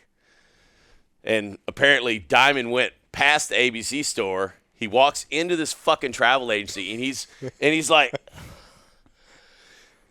so Dowling says he walks into this place, and he's standing at the counter just going, Marlboro Reds! Just like, Marlboro Reds! And the lady's just like, sir, this is a travel agency. And he's like sitting there just screaming. He thought it was Like a I fucking said. ABC store. He's like, I got to go get some fucking cigarettes. Literally Marlboro Reds, a fucking Liberty Reds shirt, dude. But, dude, every time I see Dowling, dude, I fuck with him. I'll be like, Marlboro Reds! And he just starts fucking cracking up laughing, dude. But, yeah, Diamond was a fucking good dude, man. I love those Another stories, fucking man. good dude. Crazy shit. Yeah. Good feel-good story. Dude, I've totally forgot about Heidelberg, though. Dude. I didn't, because I remember hating it so much. Like when they were like, "Yeah, we're gonna go to fucking Germany for a couple days, and then we'll go home." I was like, "Bro, like fuck that." And then like after that, the rest of because we went every time. Oh, yeah. After that, it was just like, and now we Fuck get yeah, to go to dog. Heidelberg. Oh, Like, dude. woo! Like, Dude, it was fuck going awesome, home. too. Like I'm not. I just live here. Dude, I remember I fucking maxed out my fucking travel card. And You were buying booze on your Govey? No. But, dude, just because I was there for 6 weeks, and, you're supposed to pay it off after, like, whatever. Like, typically you're not on a trip for 6 fucking weeks. Yeah. And I hadn't had a time to fucking, go through my travel claim bullshit. But luckily, the yeoman from admin was there, and so she would just clear it. They'd be like, nope, your card's turned back on again. I'd be like, woohoo! Like, all right. More money. Yeah. Dude, yeah, that hotel they put you up in's nice. That whole yeah, man. Yeah, that was the Crown Plaza. Yeah. Yeah. I would vacation there, like just to go and do it. Yeah. Yeah. But all right. Yeah, that shit was fucking killer, man. We'd go do some day drinking. I remember Dan shows up out there, and, dude, we're just like another I guess we should probably fuck, is he still in? I think he's still in. He's still in. We'll Yeah, bleep his but- last name out. But yeah, dude, we're sitting at this fucking spot just literally for like 6 hours, just day drinking. And dudes, you see dudes coming out of the Crown Plaza because where we were at is that outdoor place, and they had like music and shit playing. Yeah. I see dudes come out of the Crown Plaza, and they walk by us. Like, oh shit, what are you guys doing? They go down the main drag. Hopstrassen. Yeah, and then we're still there. Like 6 hours later, dudes come back. They're like, God damn, you guys are still fucking here? We're like, fuck yeah. Like, Sure are. but yeah, we should take a break because I got to piss too. I just pissed. Well, yeah. All right, let's take a short break. Bazinga, we're back. Where were we? Well, Heidelberg. We had that's just. right. I think we had just finished up Heidelberg. And I think we're going to move on to Bigger, better the things. story Kevin wanted to hear. All right. No shit, there I was. No, it's not. Face down, buns up, Yeah. in a refrigerator, box. Oh yeah. So So that was kind of the highlights of my first deployment. It was kind of whatever. Second one was very similar. We ended up in Djibouti, Africa, for months and months. Taking it in Djibouti. There we go. We can mark that one. It's on there. We can mark it off. Yeah. So we were there for a while. Oh, it's the bitter end. It's on there. Yeah. Yes. We were in Djibouti for a long time, doing a couple things. We were being QRF for some damn neck dudes in Yemen. So we rode this. I mean, I guess you can talk about this stuff now. We rode this like super secret boat thing that like wasn't a Navy boat, but it was like it looked like a regular boat, but it had all this stuff in it. You know, I don't know. I don't know if you can talk about those things. Indigenous vehicle. Yeah, whatever. So we were on that thing for a while, which was cool, because we like really didn't have a job. It was just to like lift, and we lifted so much that we had started breaking the rivets on this boat. Where they're like, "Hey, stop deadlifting so much. You're gonna break the boat." Wait, you were deadlifting on the boat? Yeah, they had. Oh, dude, they had one of the nicest gyms I've seen in my entire life on this boat. shit. Like it That's was like awesome. a college level gym. How like, big was the goddamn boat? Fucking massive? No, not. It was like You're talking like a yacht? Like a carrier? No, it was big. I mean, definitely bigger than a yacht. Probably the size of like Jeff Bezos's yacht. Like it was a big ass. It was a big boat. Yeah. But it it wasn't like huge. I don't Big enough to have a big ass gym. Shit. Yeah. I mean, it had a big old gym. It had like room for us on there. There were some. There were 2 SDVs on it. That was the first time I got to see an SDV with my own eyes and like try to sit in one and like, yep, glad I didn't fucking do that because Jesus Christ, can't imagine being like locked in that bitch. Talk about a refrigerator For like 10 fucking hours. Well, you could suck your own dick in that thing because your feet are all up here and you're like fucking like this and dude, fuck that shit, dude. I got a homie that went over there and he was like, he's like 6'5", like in buds he was like 6'5" and like 240. That's huge. That's like the joke. He went over there. I'm like, how do you? And I immediately thought of him when I looked at that thing and like sat in. I was like, how the hell did this dude get in there? Yeah. Like for hours, not just sit there for those dives are like 12, 13 hours long. They're forever. That's yeah, crazy, that would dude. fucking blow, dude. That's fucking crazy. Crazy shit. Yeah, so we did that for a while, and then the ultimate reason we were there is because they were getting ready. They wanted to do this op in Yemen. Like, what year was this? It was, when did we do elections? When did Trump take over for Obama the first time? 2016? Mm-hmm. So Obama wouldn't sign off on this thing because he didn't, want it to be at the end of his career or whatever. So I guess another like hallmark of my career is that, this op was like the first one Trump signed off on. He was like, yeah, go do the shit. So it had kind of been back and forth on like, well, are we ever going to do this or not? Like he may come into office and then just like not even look at it and be like, yeah, whatever. Or he's going to come into office, immediately sign it. Turns out he came into office, immediately signed it. So the Dan Mac dudes were all over Africa hunting pigs and doing cool shit while we were sitting on boats or sitting in Alaska tents, just pulling our hogs in refrigerator boxes, of course. But Trump gets elected. This thing gets signed. Like the frickin' the bell goes off. All these briefings start happening, and like being a part of like Damnak doing like a full on thing like this because we were gonna go from Djibouti into Yemen. Like there were a lot of moving pieces of this thing. Like there were boats involved and like. What are the big flat tops, not carriers, called? Like a LHA or something. Yeah, those like big ass ones that look like aircraft carriers, but they're not. Like one of those boats was involved in this shit. Like there were like just assets and assets for days involved in this shit. LPD like, maybe or LPV. I don't know. So let me look it up. Yeah, there you go. Look it up, Jamie. Good job. So we did briefings for a long time. Like they. Like seeing LHA, them, I was right the first time. That's what she said. Yeah, yep. Yeah. Like just seeing them work is pretty incredible. Like they there's a reason why they are who they are. Like they have their shit down. Like there's none of these like whiteboard briefings that go on. Like sandbox drills and walkthroughs. Like we like kind of similar to like the Osama raid. Like for like 3 or 4 days, we were flying out into the desert and like doing all these link ups rehearsals because. Like, they were the main assault force. We were what was called the IRF, so the immediate reaction force, and then they had the Marines as a QRF, which was kind of funny going back to not joining the Marines. This op was supposed to happen at night. About half of the Marines had night vision. Oh, shit. And only one Marine had a radio. What? Yeah. And how is that a functioning unit? Dude, what the fuck? I don't know, but that was Marines. That was their That's crazy shit. That was their QRF. So like if it got bad enough that like we couldn't fix it with them, then these were the dudes that were going to come like bail everybody out, and it's just like, yo, like we're doing IR buzzsaws, like hoping, like they're over there, but like which one of you has night vision? Like, somebody, trying to link up with them and do all these maneuvers and stuff, and like, yeah. Anyway, so this thing goes down, and we like fly from. Which this has to be like the craziest change of temperature I've ever dealt with too. Like we fly from Djibouti, it's 120 degrees up into the mountains of Yemen where it's like 10 or some shit, like freezing. Because we were going to go so far, they had to take the doors off the 60s, so you're just getting blasted with the cold air. Like it was like a 2-hour helo ride. Like we had to fly out, stop on a boat, get gas, and then continue on. But back to the briefing stuff. Marine birds, Navy birds. So the Damnet guys were on Indige looking birds, like some Russian fucking things, and we'll actually talk about those in a minute because they're actually. Can we talk about all this stuff? Because I don't want to have to bleep out a lot of stuff. I don't actually know. Can we? Probably. I mean, it's all done.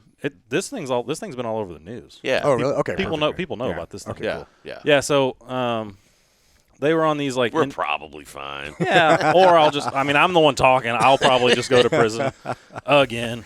But anyway. Yeah. So they were on these like Indige looking birds. We were on TF 160 birds, and then the Marines were on there like whatever they are, the 50 Army birds. 53s. Oh yeah, we had the good ones. Yeah.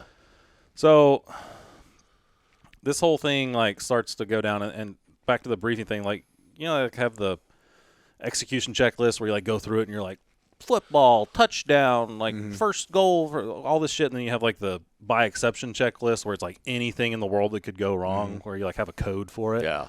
So they had like I don't remember how many it was. It was like 20 or 25 or so like by exception checklist. Little foreshadowing here. By the end of it, we went through like 23 of them. Holy shit. It was insane. God damn. So, Jackpot. and then did not get that. But anyway, yeah. So we start to go on this deal, and well, first thing, my chief's radio died halfway through the thing. So like halfway through the flight, getting up there. So I pulled a radio out of one of our A-dub gunners' little pouches, gave it to the chief so he could talk, and then like gave him a dead radio, so he's hearing nothing as we're like flying into this whole shit show that's about to ensue. So like they start Like this, literally the whole radio just shit the bed, or it wasn't just a battery? the battery died, but it was cold and all the batteries were like having problems because Oh yeah, we've the had temperature. we've had the batteries for 45 years and they never replace them, and it's Yeah. like, well, it'll last for 7 hours on a good day as long as you don't go from 120 to 10 and then you freeze it. So yeah, I mean everybody had extra batteries, but like I think he oh no, what he did is he fucking tried to change the battery. When he pulled the battery off, it dropped the crypto. So yeah, Thanks, there's Obama. that little internal battery that's supposed to keep it alive Yep. that the comms guys never maintain came back to bite us a little bit, but that's what it was. He dropped crypto when he was just trying to switch his battery out. Anyway, new guy. So they fucked the A-dub gunner. Thanks. New guy gets no radio to know what's going on as we're flying around listening to this whole shit show that's about to happen. So obviously I wasn't there with them. I was part of the IRF, but I was hearing this whole helmet fire going on. And the way it kind of went down was that they first off had issues with the helicopters not wanting to fly through fog to get over there because fog or clouds, whatever. They end up finally getting dropped off and like get soft compromised immediately. So we've already like knocked off like two of the things off the checklist have already happened. So they're like, the OIC on the ground is like, yep, we're going to fucking just keep on pushing this thing. So they push it, get in there. Turns out they were fucking hard compromised. Start taking fire immediately. Take a down dude immediately. Take 2 or 3 shot dudes immediately. Like one dude is the luckiest motherfucker, and I cannot remember his name. This dude was like going to like pie this door frame, and this dude lights a PKM off on him, and he gets shot like through the cheek. Yeah, dude. Like, Wow. like yeah, and I saw that one because he ended up with me for a while in a minute when we finally get brought in. So what happened was the GRG that we had, which is Grid reference guide. Yeah. So basically it's a fucking map. we of all the know city. what that is, but whatever, people at home might not know. The building they were taking this contact from wasn't on the GRG. So they were getting shot from somewhere that they had no real way of referencing. So, and then they're also taking wounded guys and casualties on the ground. So they're trying to decide, what do we do with our IRF? And we're flying around in a helicopter, 5-10 minutes out, trying to figure out, well, are we going to go hit this building that no one knows what is or where is? Or are we going to go pick up casualty? What are we going to do? And so there's just all this communication going on, and I'm screaming at the A-dub gunner because I'm sitting next to him. He doesn't have a radio. So I'm like, we're going to go to this target that they're getting shot from. You can see his eyes getting big because he's a new guy. He's like, oh, fuck, like we're going to go do the thing. And then I'm like, actually, we're going to go pick up these wounded guys. Just kidding. All right, no, actually, it sounds like we're going to the target. And like, dude, it was just this like back and forth, and like no one knew what was going on. Well, in the midst of all this, Nice of you to keep them updated, though. Yeah. yeah, I was like trying. After a while, shut up! After a while, I was just like, fuck it, we're gonna get off when we get off. Like, obviously in a helo where you already can't hear, she's like screaming, like, like yelling at him, like who knows what he even heard, but Anyway, in the midst of all this, they had called in this thing that I didn't even know was a thing until we got there. It's this Osprey that was like a flying operating room, because they were going to try to get the dude. Obviously, you're not dead until you're back home dead. So they were trying to put this wounded dude in this thing to like get him to where he needed to go and like start operating on him, because they had deemed that it was pretty bad. Well, as that thing's coming in to pick him up, it crashes. Holy shit. Because this is a Marine Osprey that they didn't have. They were not approved to land on black HLZs. It had gotten signed off somewhere along the way by someone that said, well, now you do. So they call them in, and black HLZ is like not, it's not somewhere that unmarked. You just call it in. You're like, hey, land at this spot in the world. And so you give them a grid and they land there. So what happened is the pilot, not being used to this, goes to land. The rotors kick up all these rocks and all this bullshit. That sets off his flares, because I guess they can safe their flares to like keep them from going off and stuff like that happens. So all this shit starts happening. The flares sense, trouble, and they fucking fire off. Shit. So it basically blinds the dude, and he just fucking buries it in the side of the hill. So now you got 4 dudes on target, one that ends up not making it, and then 2 or 3 other ones that are pretty fucked up on target, and you have now an entire operating room full of dudes just off of the target that just crashed a helicopter. Holy shit. Going all over the fucking place. So it's like, how the fuck do you deal with it? Like, what do you do? Like, how do you do that?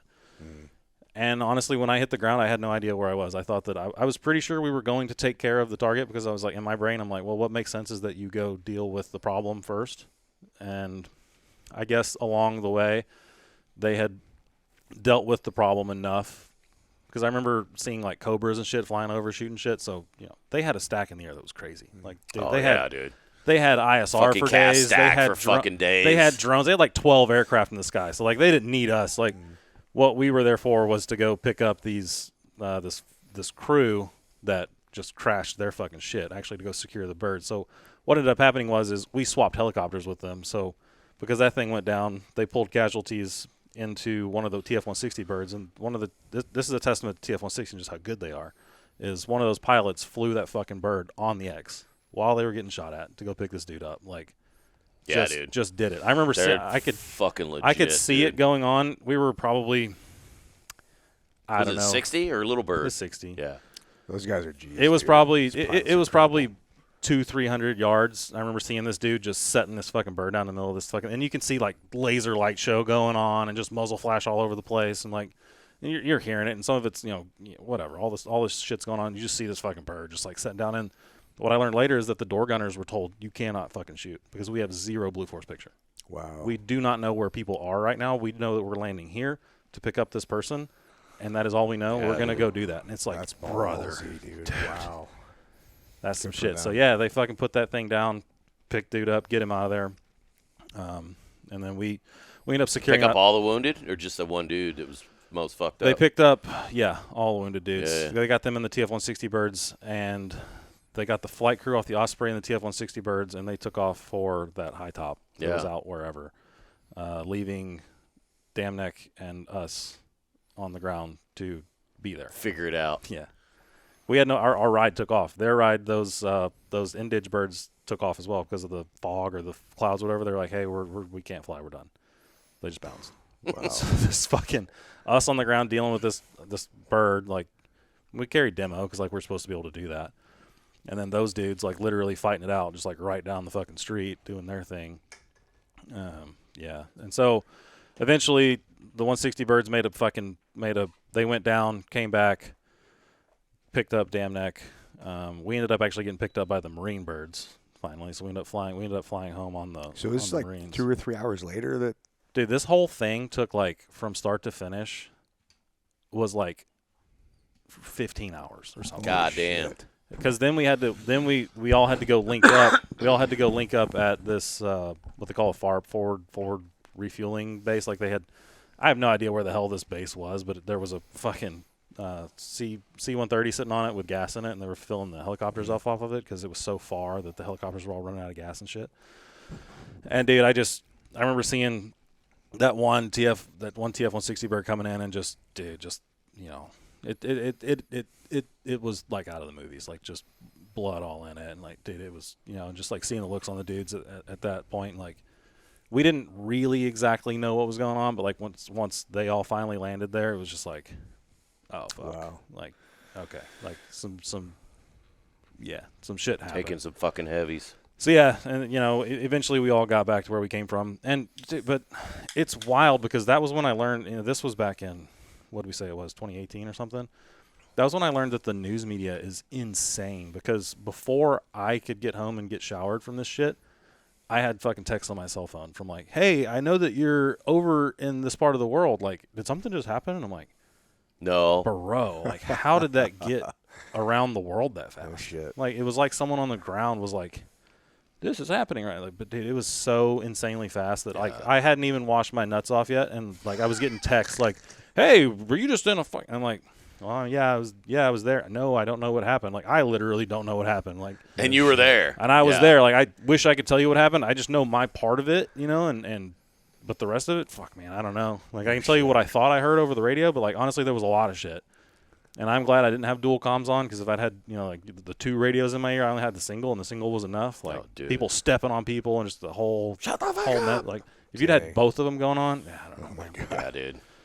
But no, man, that was crazy. So yeah, it was all over the news. That was when Ryan Owens died. Oh, yeah. Yeah. So, it was big. It was all over the news. I don't know how far we want to go with opinions on that. It was like, oh, well, they shouldn't have been there. There was nothing to get. He didn't want to go and all this kind of stuff. And it's like, yeah, he fucking did. Like, the dude wanted to go. Like, all those dudes. There were a couple damn neck dudes that didn't get to go because of weight restrictions on the birds they flew in on, and they were pissed.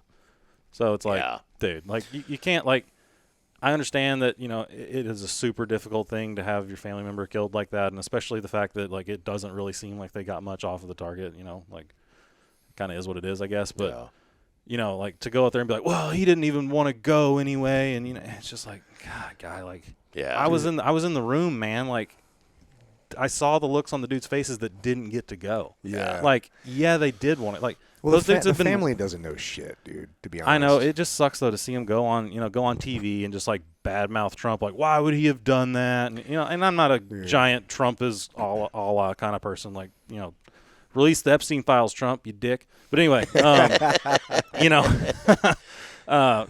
it just sucks to hear people, like, rag on the military, rag on, things that they don't understand and weren't there for, And it's like, well, the problem with the Gold Star family is that, like, instantly you're elevated to this, like, sainthood status, and your word is gold, and nobody can ever say against you. Like, I love my mom. She's great. But thank God I didn't die doing what I was doing, because I would not want anybody to listen to my mom and her opinions on the fucking military or anything like that, dude, at all. Yeah, and, and there is a reverence for those people, like, I definitely, have a spot for all of them for sure, but at the same time, it's like, you didn't just become a politician because that happened to you. But that is kind of, especially in that scenario, it's kind of what seemed like happened.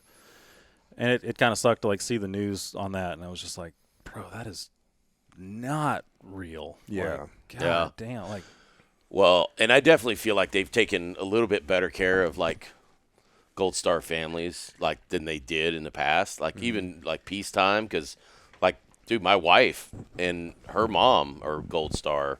Like, her brother was killed in the fucking Green Ramp disaster at Pope Air Force Base in, like, 94. He was one of the first fucking, like, 19 dudes, I mean, basically fucking burned to death. And dude, when I first met my wife, I had to tell her I basically told her I was an SDSU student, because, I mean, back then, you knew kind of the deal, like, peacetime. Nobody really respected the military. I mean, you saw, like, oh, great, bunch of Navy dicks drinking all our booze and PB, you fucks. Right. But once she found out, it was kind of funny, because she found out that I was in the Navy. She's like, oh, okay, well, that's good. You're not going to be jumping out of airplanes and shit. I was like, well. Actually. Yeah. You might think that. But. And then, she tells her mom she's dating a fucking a military guy and, all this shit. And then sure as shit, dude, like, I think my second platoon, I fucking had a blew out my knee, fucked up my shit. Like, her mom was like, what the fuck? Like, what was he doing in an airplane? She had no idea. But I will say, once I got closer with Gabby, and like her mom like broke out like all the stuff from when that disaster happened. I mean, there's a huge fucking like investigation.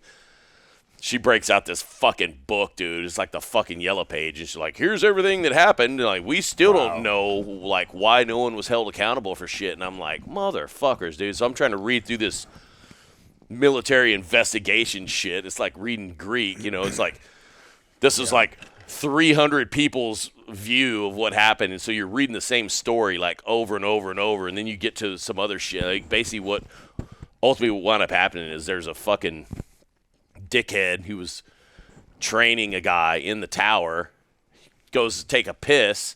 So the dude being trained, like some fucking PFC Air Force guy, or not PFC, but some fucking whatever airman, whatever the fuck they're called in the Air Force, some new guy, literally Rogers up for F-16 to come in. There's a C-130 taking off, and then there's a shit ton of C-141s in the taxiway on the green ramp where these dudes are loading up, getting JMPI'd, loading up the fucking birds. C-130's taking off. F-16 comes in, fucking clips the back end of the C-130, a bunch of fucking fuselage and shit, goes into the ramp and fucking fireball from hell. The C-130 goes Jesus up. Christ. Or C-141 goes up. And so then, you know, and Gabby said it was pretty fucked up. Like she was going to school in like Sacramento, so she flies down to San Diego. They get on a plane, go to Fort Bragg because he was in the 82nd. Go to Fort Bragg. As soon as they go into the hospital, like he's burned. Like he basically just fucking fetal position. So everything's burned except for like his face and like his. He's still alive at the time, though? They had him in a coma. Ooh. And basically, as soon as they get there, like Gabby said, like her and her mom like grabbed his hands and were just like, "Hey, he just bandaged the shit," and they're like, "Hey, everything's gonna be cool if you want to fucking leave us." And he just flatlined, and they were just like, "Fuck." Damn, dude. Yeah. Ooh. But going back to, you know, Gold Star families. Yeah. You know, especially organizations like SEAL Foundation, SEAL Family Foundation, or SEAL Future Foundation, SEAL, I mean, all those. Mm-hmm. I definitely feel like they're, at least our community has yeah. There's quite a few that do really well. SFF is one of our clients. In fact, their stuff is right behind this door in our warehouse for fulfillment. They do a really good job. Yeah, for sure. Their community. No, I like those dudes. Those dudes do a good job. Their app is, there's so much communication on their app, too. Are you guys on it? Yeah. Yeah, I don't. Future Foundation? Yeah. Yeah. I can't get their app to work. I have to like log on the internet. We have an Android or some shit. Yeah. Maybe they should just get an Android app. I don't know. All right, I'm done. Fuck this. Well, dude, the other funny thing too is another funny story about the Marines. Your brother was a fucking Marine. Yeah. And for a minute. Funniest fucking shit. I remember when because your granddad was a Marine, right? Yeah. He was a Marine. He was a Marine in Nam, man. I would love to sit that dude down and like get the shit out of him because he's not said a peep about anything that he did over there. It's just like, brother. Yeah. See, that'd be dope to have some of those stories. Yeah. Man. Well, dude, that was the same shit with my dad. My dad never talked about that shit, and the only time I heard stories about when my dad was in Vietnam, we went to the World's Fair in Knoxville, Tennessee. This was like 83 or some shit. I was like 9 years old. We'd go to this dude's house who would serve with my dad in California, fucking interestingly enough, where my brother was. It was like right across the border from like Reno.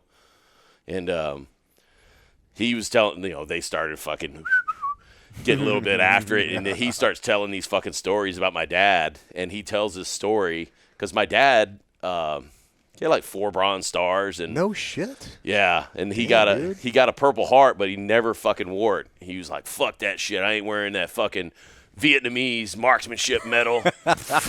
And so this dude, his name was Floyd Glenn, and they were both EOD dudes. And so Floyd, he had been in Korea too, and he told this story about he was a fucking POW. The Chinese had fucking taken him and like 8 dudes or 12 dudes, something like that. They'd taken like handful of fucking dudes. In the Korean War or the Vietnam War? The Korean War. So they had taken these dudes and they fucking put bamboo shoots. They were like torturing the fuck out of them, trying to figure out, you know, what's going on. And they had tied their hands behind them like this, and then they would put a rope through their elbows, and they would hoist them up, and it would basically pop their fucking shoulders out of socket. The old John McCain. Jesus. Yeah. And so, and nobody was talking. They were just like, fuck you, fuck you. And so literally they were getting towards the end of the line here because the dudes they'd okay, take that guy down. Like, go, boom, just shooting, blowing their fucking head off. Wow. And I guess they got to a point where the dudes were like, got tired of shooting people or some shit, and they're like, all right, we'll see you motherfuckers in the morning or something. He said there's like 4 of them left. And they were like, man, we gotta fucking escape. We gotta get the fuck out of here. And so they managed to escape this camp. No shit. And they fucking run in to like more Americans. The Americans go, oh, thank God, where the fuck's the rest of your forces? And they're like, where the rest of your fucking forces? Like, dude, we just escaped from a POW camp. And they're like, oh, motherfucker, dude, we're completely surrounded by the fucking Chinese. Oh, fuck. And so they were like, fuck this, dude. And they told them everything that happened. You know, dude's shoulders are all fucked up and like bleeding, and, you know, and they literally took off and were just shooting in every direction. And they're just like, let's just run as fast as we can, hopefully south. And, dude, they made it.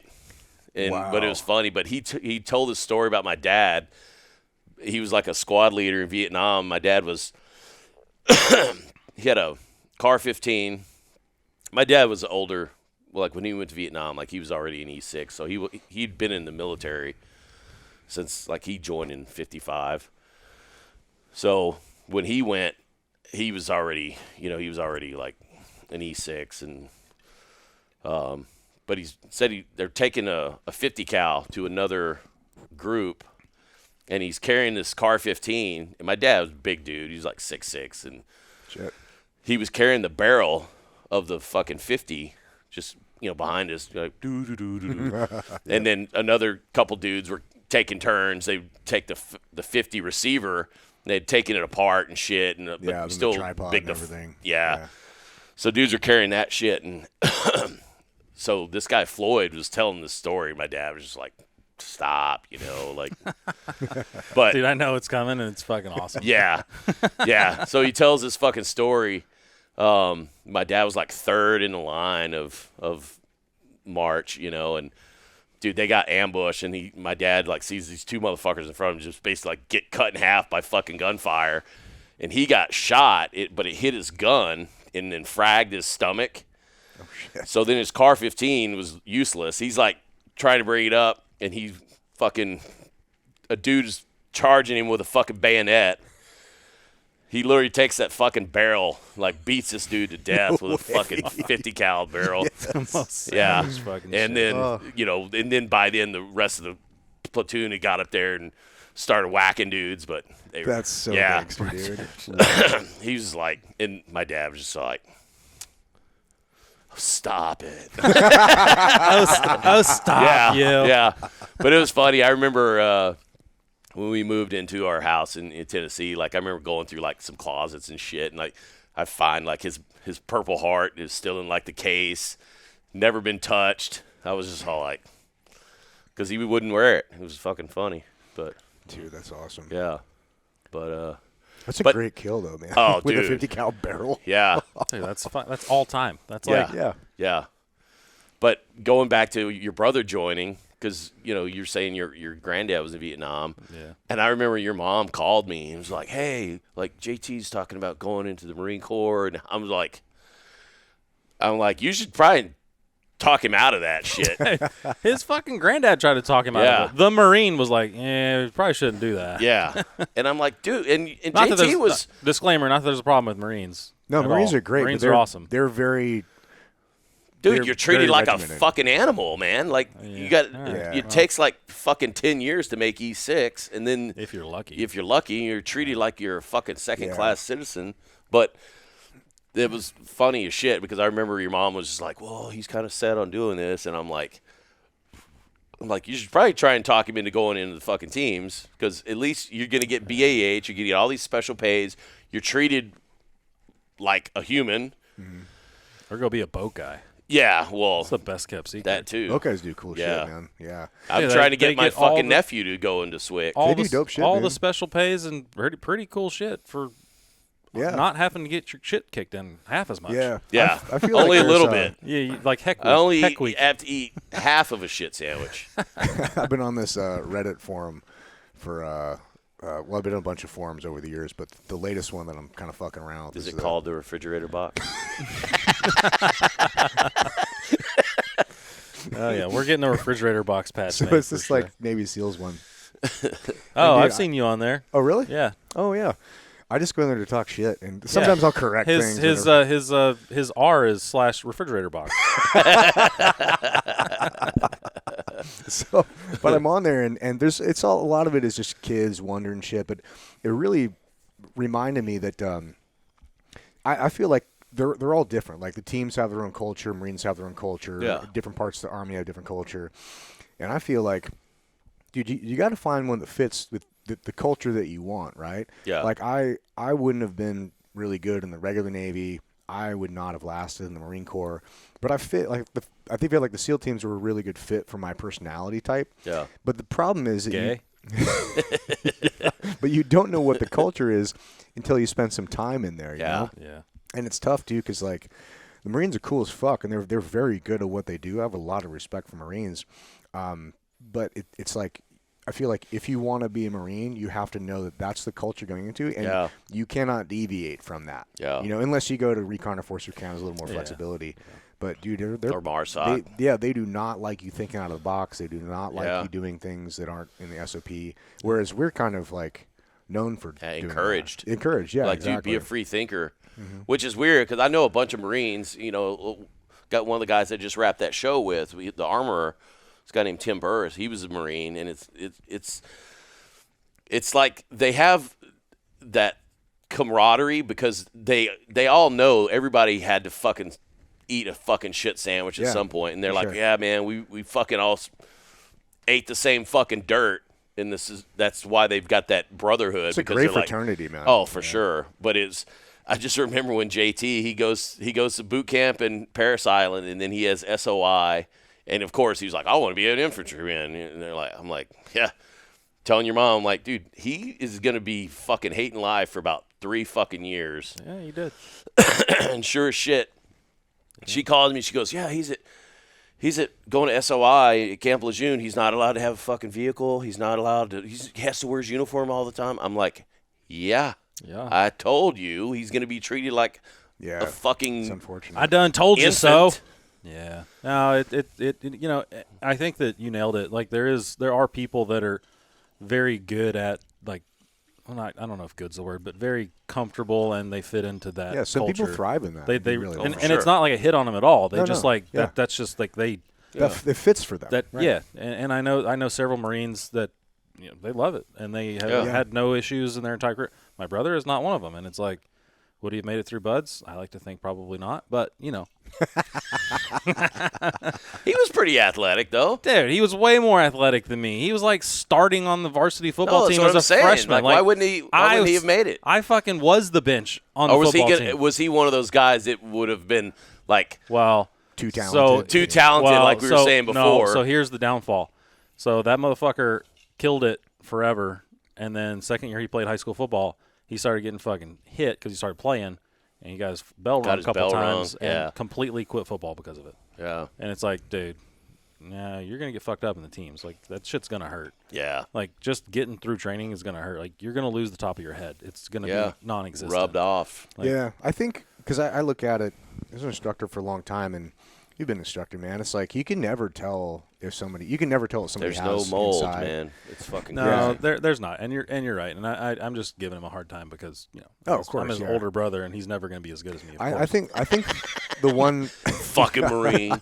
I think the one common denominator is that you just have to want it bad enough, and if you want it bad enough, you can overcome all the shit. But what a lot of people do is they get in for the perception of what it is and the cool, because it is fucking cool, man. It's cool as fuck. Yeah, yeah, And yeah. but they get in for that, and that's not a good Uniforms are motivator. cool. Well, It's not a good motivator. Well, to go and through you're it. talking about the culture, and we could probably go down this rabbit hole, and I don't know if that's what you want to do with this show, but Sure. I feel like the culture of the teams is changing in a big way. Yeah. And I think it has a lot to do with the media, like the movies, the TV shows. Like, I don't know. I sensed so I think this is a good way of putting it. When I was a new guy and I came into the teams, like I expected to, what's the PC word for this? To play reindeer games, to have Hazing. Wow. I expected that. You know, Sure, I we came all in. hazed. I came in and I was like, it's going to be a thing. Yeah, that it's part you of it. just do. Well, Not my anymore. my last 2 platoons, no. Really? And you would think that the new guys that came in, and I was always like seen as like, oh, you're just a dick, you know, you're just being mean to them all the time, and it's like, well, I'm not necessarily. And there's one new guy to this day, I can think of him in my brain. I think he's still in the team. Actually, I think he may have gotten out, but like he hates me, and I know through my buddy who still knows him pretty well. He's like, that kid still hates you to this day because you're mean to him, and I'm like. Bro, like some of the older guys that were the fucking shittiest to me when I was a brand new guy we're super cool. And Yeah. it's just kind of like the way it Yeah. goes. And like when I was a new guy, we It's weren't like that allowed. fucking We rite weren't, of passage, though. You know. for me that was like a thing. Like I want to do the thing. Like I want to do whatever it is Yeah. you guys want me to do to like be one of the boys. You Like felt I, excluded if you weren't. yeah, a little like hazed, we yeah. weren't even allowed in the high bay when I was a new Yeah. guy. Like we couldn't go in it. Like I remember fucking one of our older guys. Like he would fucking like throw shit because the high bay door would be open about that much, and he would like throw shit out of the high bay, and like that's how you knew they like wanted, or they would yell new guy, like he'd, like go to the fucking door and like what, like go Report. bro, like DTS, like you were talking about DTS, or like DTS days would come up and there would just be a stack of cat cards with their fucking pins on the back of them because new guys were just supposed to do everyone's DTS. Yeah. Like nowadays, if I like. We had a third O that did ours. It was Case in fucking point, awesome, dude. Case in point, I sent one of my new guys in my last platoon to go get us burritos. He fucking Venmo requested every single person for the burritos he got, and it's like, dog. You're like, yeah, no.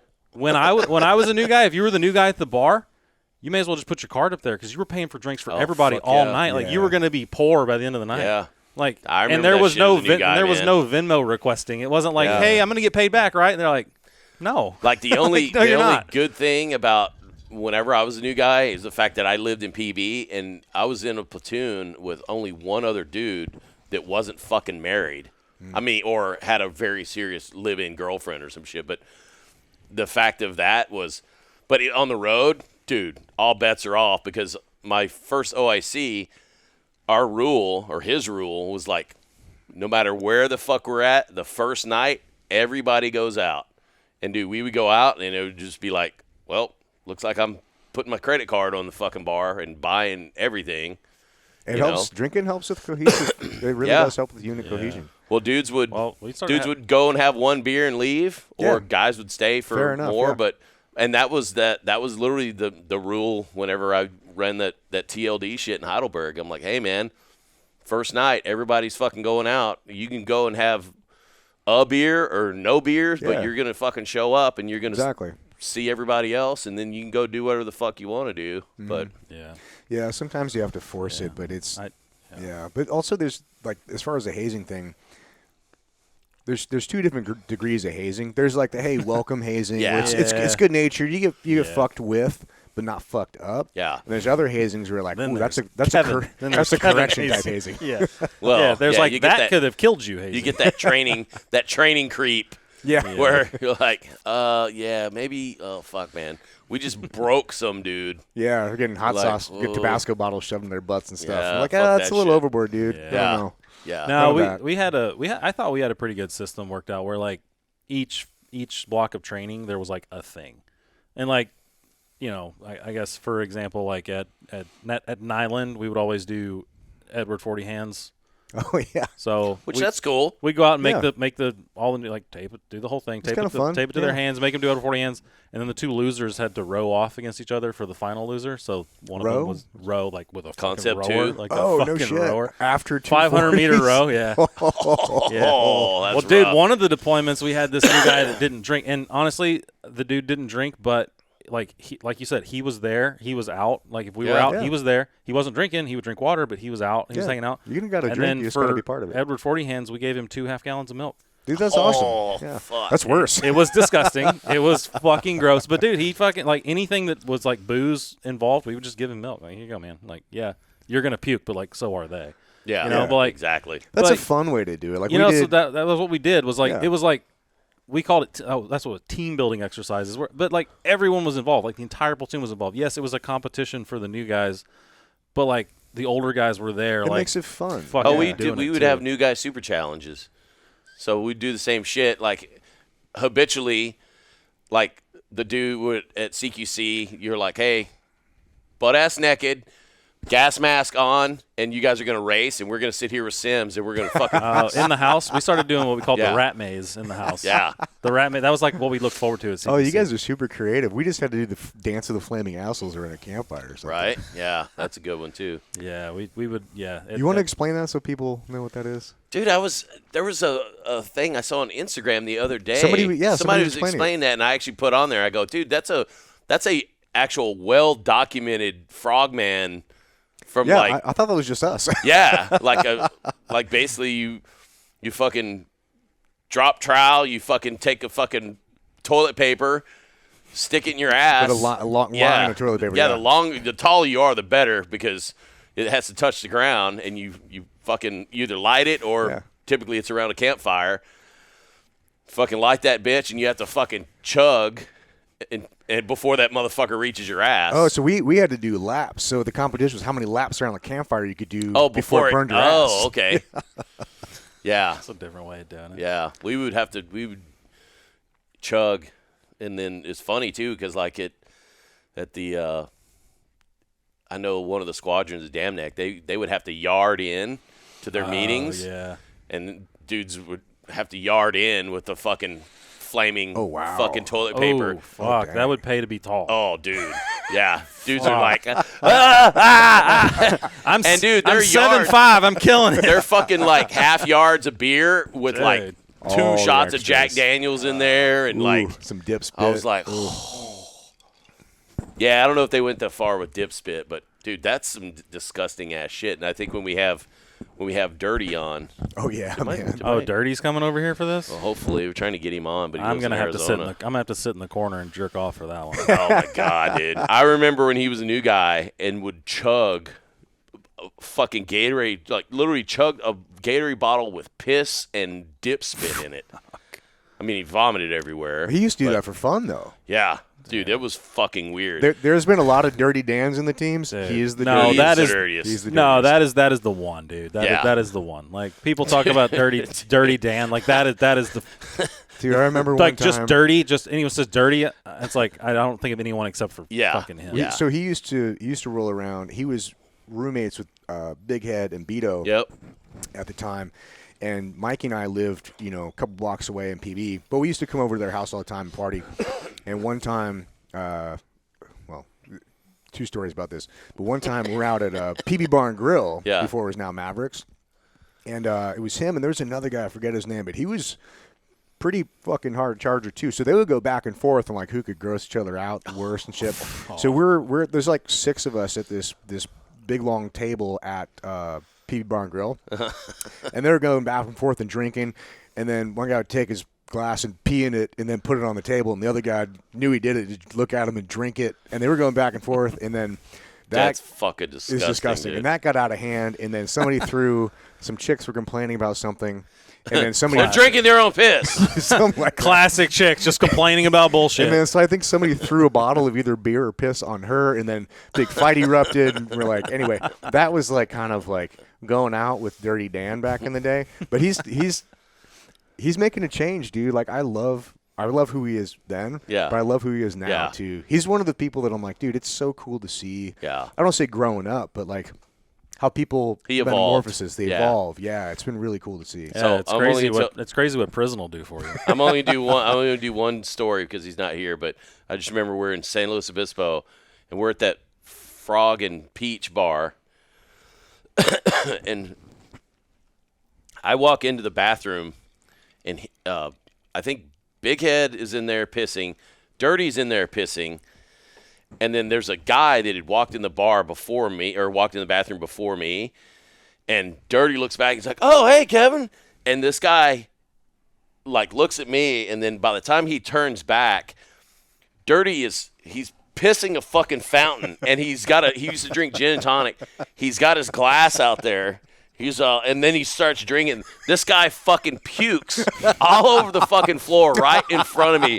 And I'm just laughing my fucking ass off, dude. I'm just like, oh my fucking God. This guy is like fucking heaving. Like, That's pretty gross.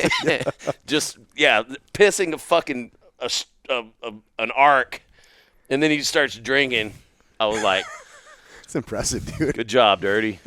Yeah. Good job. Got stomach like Like- a billy goat, dude. There was another time. Well, the second story that I was going to tell in this is they used to have a rooftop at their place. And they had a hot tub up there.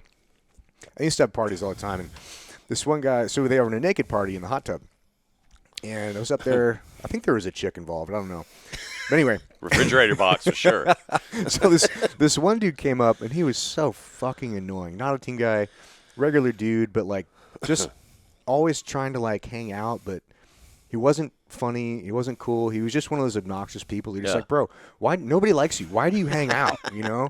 And so he came up, and finally somebody was like, dude, just get the fuck out of here. And he went. He's like, I ain't leaving. You know, it's not his house. He's like, I ain't leaving. So Dirty just gets up out of the hot tub, buck-ass naked, walks over and just straight up, like, head kicks this dude. Naked. Knocks his ass out.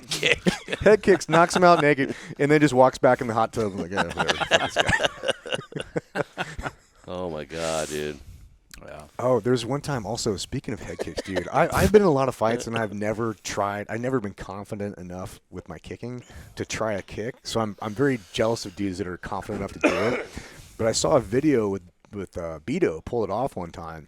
He was telling me about the story. He's like, no, I got the video. Check it out. So it's a video of him on a real op, and they're the doorway, and there's approaching from different angles, and they're both about to make entry, and the dude, you can see this dude in a little like jammy cap thing, fucking guy pops it open and sticks his head out, and Bito's sitting there.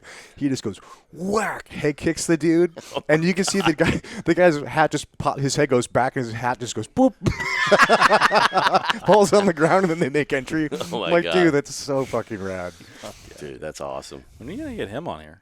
I've been trying, man. Dude, that guy, He's hard to nail down. he's gone all the fucking he's time. finally gonna make my fucking knives. Oh, cool. Kelsey called me today. Finally gonna make those. What do you make? What are you getting? Those knives from the deer that we've been killing. Oh, nice. The ones from That's cool. Oh, you put him on the handles? yeah. Yeah, he makes some dope shit, dude. Yeah. Well, he's not gonna make it. I don't think he makes shit anymore.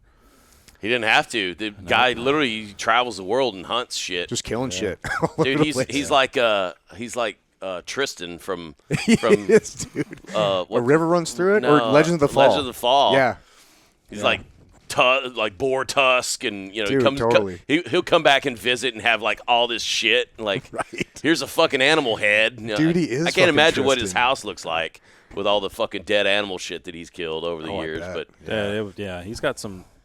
You've been to his place, Yeah, right? his he's got place some. is He's fucking got some amazing, space dude. on those walls. He can definitely fill it up. yeah, I've been there and probably I think I've only been there twice. Oh, it's 40th. Yeah, we were there. Yeah.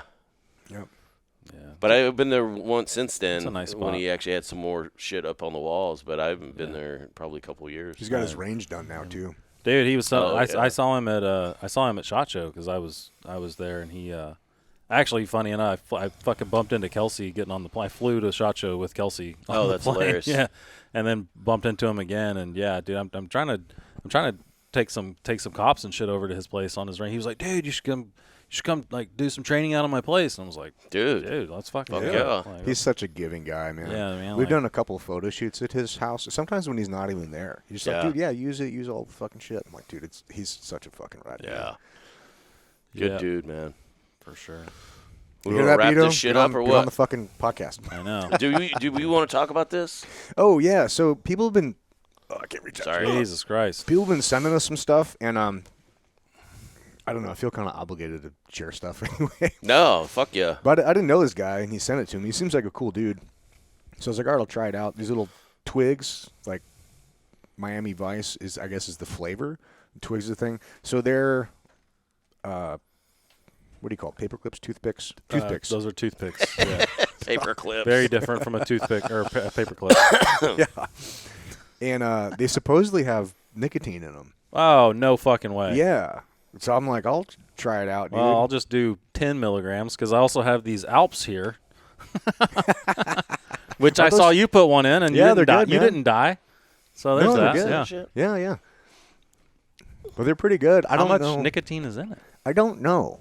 Huh. I 6 tried one, milligrams, it says. 6? but I don't know. I mean, do you have to eat the thing to get all I was 6? don't actually know. literally about to like put the whole thing in my mouth. Butt chug it. Ooh, that would hurt. I think that would not be good if you put the whole thing up your butt. But South Park did prove if you put food up your butt, you will poop out your mouth. You crap it out. Out your mouth. Yeah. Yeah. Uno reverse card. This product contains nicotine. Nicotine is an addictive chemical. So did he also send you like a discount code so I can hit him up and get like a whole pile of those? No, but you It can. tastes you can good, pick though. those. They're pretty good. You're like, no, but No, pick some of those. Yeah. are Oh, they? we are working because people have been asking us about the TRT stuff too. So we're working on something with GameDay Men's Health to kind of put together like a package, the whole thing.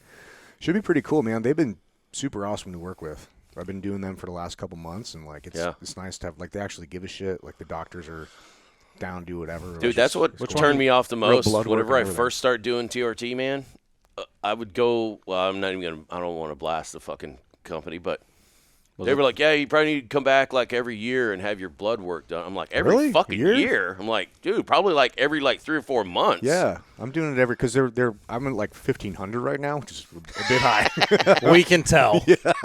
We can fucking tell. What?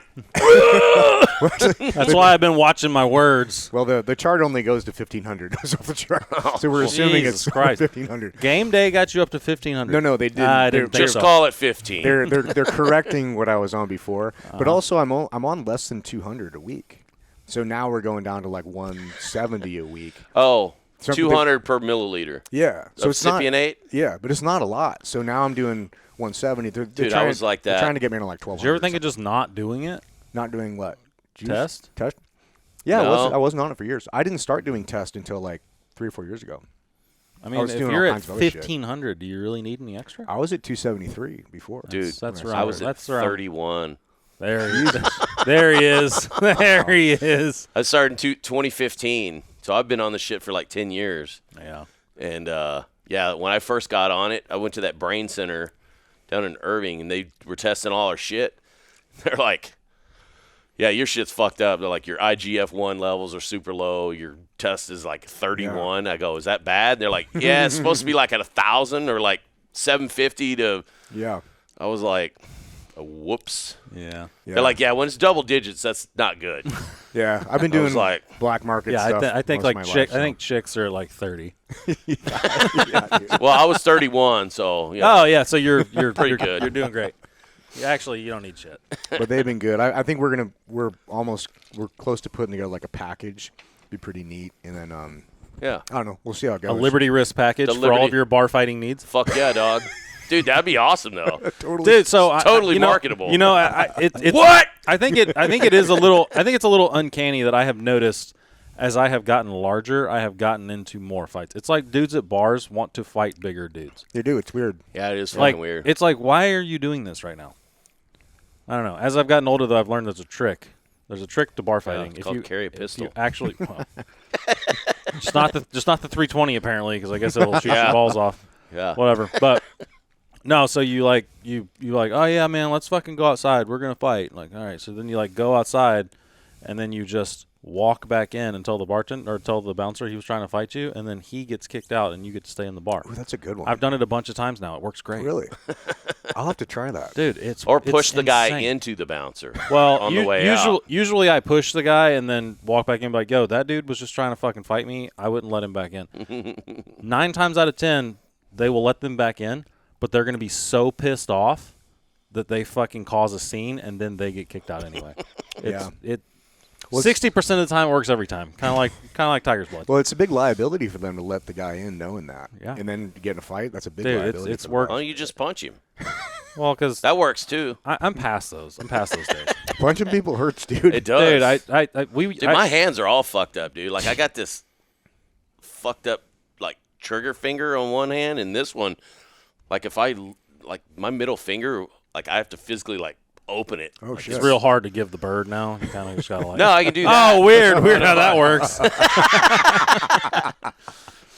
Yeah. No, exactly. but that's my new trick. Yeah, we used to. I mean, dude, barley mash. I think I've been kicked out of that place like 100 times. I've been kicked out of every bar in PB at one point or another. We lived downtown most when I was a bars. new guy. We lived downtown, so we would just go downtown. That's where I met my wife, Barley Mash. Nice. One night look I at wasn't that. fighting there. Call it fucking.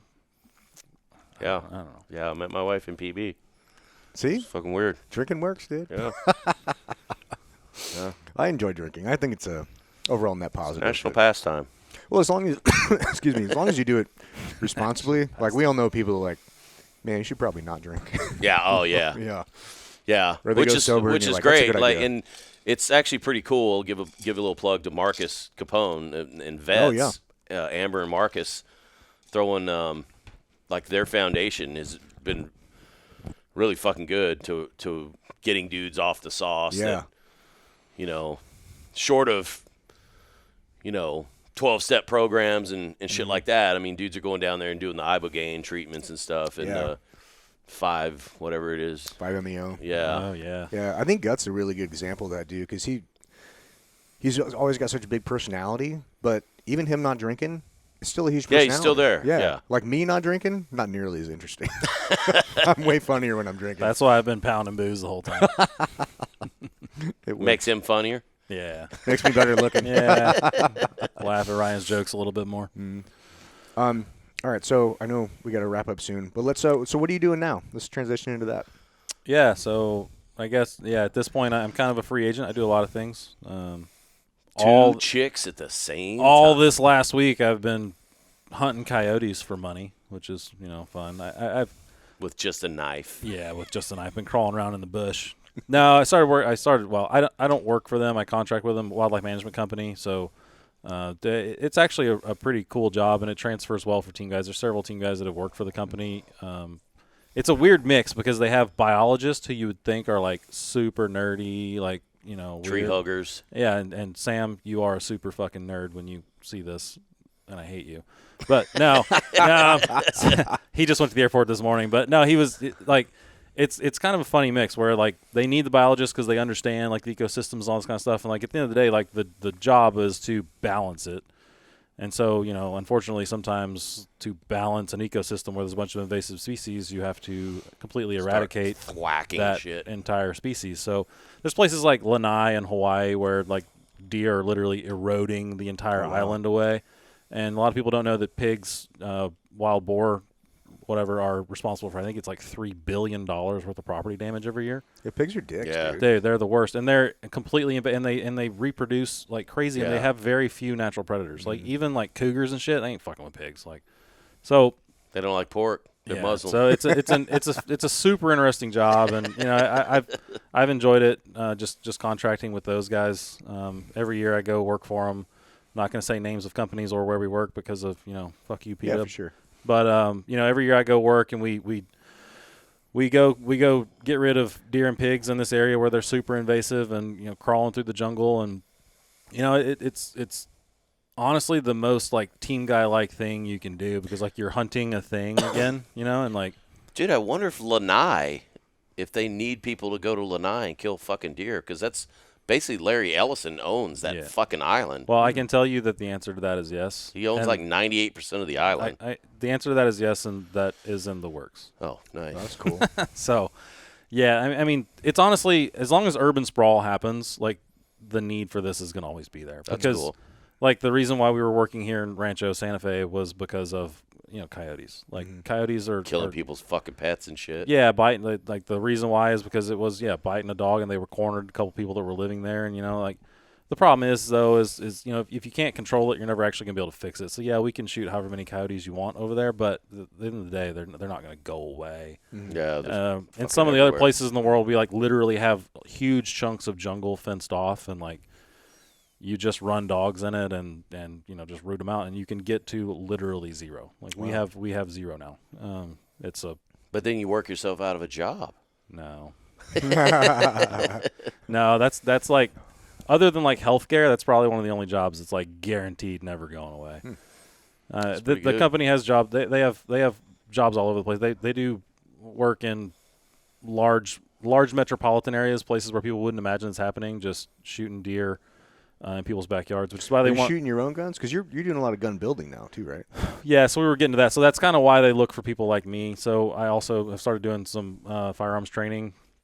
We didn't get to it, but I taught the sniper school for a long time. Oh, cool. And have started shooting competitively in my free time. So I call myself a pretty good shooter. Keep those skills honed. Yeah, but they need. Thanks to me in third phase. Yeah, you helped a lot there, big guy. But no, they hold hard. Yes. They need guys that can they need guys that can go into an urban area and like guaranteed no shit, you're gonna hit the thing that you're trying to hit and not the old lady's fucking cat, or whatever. Fucking fratricide. Exactly. So like, all right, we got access to this human's back porch in this metropolitan area. The deer are going to come through here. We know that because we baited them. Shoot only the deer, and the deer can't move after you shoot it. Like, it's just bang and it's done.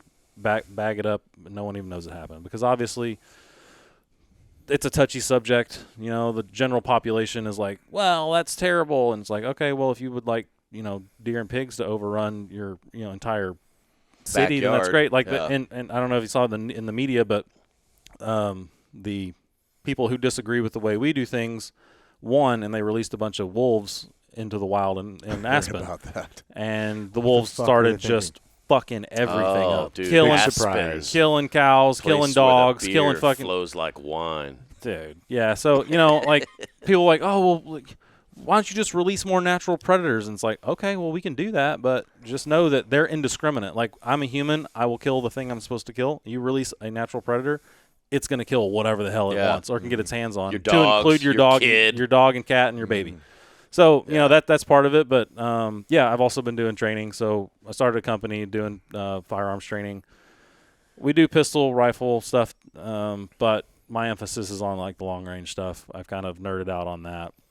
I actually have a super cool deal we're going to do in 2 weeks with one of the departments responsible for taking care of the Olympics. So somehow they entrusted me with teaching them how to shoot into cars and disable cars. So we're going to go to the range and we're going to shoot through everything. We're going to shoot through concrete, wood. We're going to shoot through drywall. We're going to shoot a bunch of shit and see what it does. So, I don't know. It's kind of. Where are you going to go? You got a range? Don't want to say it. If I told you, I have to kill you. Oh shit! Don't do that. Yes, I do have a range. Yeah. So what's the name of the company? 3BG Consulting. So that was kind of my nickname in the team. So what's the B for? Big. I will tag it. Here. Oh no! Well, the three B's. Oh. BBBG. Oh. Yeah. Yeah. Good luck. Interesting. Good luck with that one. But what is it on? You're on Instagram and shit too. 3BG Consulting. Oh, okay. Yeah. I'm sure it'll be. I'm sure it'll be tagged. Yeah, we'll tag it. It's gonna blow up now. Oh yeah, we're gonna go from 12 followers to 13 followers. Hell yeah, fuck yeah, dog. I'm gonna get one. Absolutely. No, I don't do the whole social media thing very much, and honestly, there's so many like kind of gun bunny trainers, and I am a gun bunny also. I sell suppressors for a suppressor company here in San Diego. That's a whole another story, but there's so many people on Instagram that are just kind of sold out to Instagram and like content creation, all this kind of stuff, and that's just not me. I have an Instagram. I put things on it. People can look at it, they can follow it, they can do whatever. I will put courses on there if we're doing them, but at the end of the day, I'm not trying to spend my entire life editing video. That's for you to do. So that's for podcast facts. Yeah, that's for podcast guys. So I have the Instagram. Feel free to people can follow it if you want to come out and do some firearms training or whatever. Then by all means let's do it. But I'm not spending 15 hours a day trying to figure out how to make a thing to put on there to look cute. Not real good at the whole editing thing. I'm kind of a knuckle dragger kind of guy. Like, let's go to the range and shoot instead of making a picture look pretty. I used to buy like cool guns and fast cars and shit. Now I buy like camera equipment. And plants. I don't buy any plants. You got a pile. I got of a bunch of plants, but I don't have to buy them anymore. Oh. Got enough plants. My fucking Yeah. house is like a jungle. Yeah. Jumanji. But no, so we should do a Liberty Risk Day over at Bito's ranch. Yeah. Bito, Yeah, if you're yeah. listening, we're all gonna go to your ranch and shoot. Yeah, It'd be hell yeah. dope. I mean, he's not going to be there. Yeah, well, he's invited. All right, Kelsey, we're coming to your house to shoot. Oh, shit. Well, sweet, man. Okay, is there any saved rounds or alibis, any stories you want to tell, or ready to wrap? there's like 1,000, but we can wrap it up for now. We're at 2.5 hours. We're at Yeah. all afternoon at this point, so That's perfect. All right. Well, if you guys are listening, you enjoyed this, please like and subscribe and follow along. And, share these clips with your friends or your I don't know, people you think would be funny or entertaining. Yeah. Brother, thank you for coming on. thanks for having me, dude. It's good to hang out. Yeah, second tries the charm. Maybe we'll get those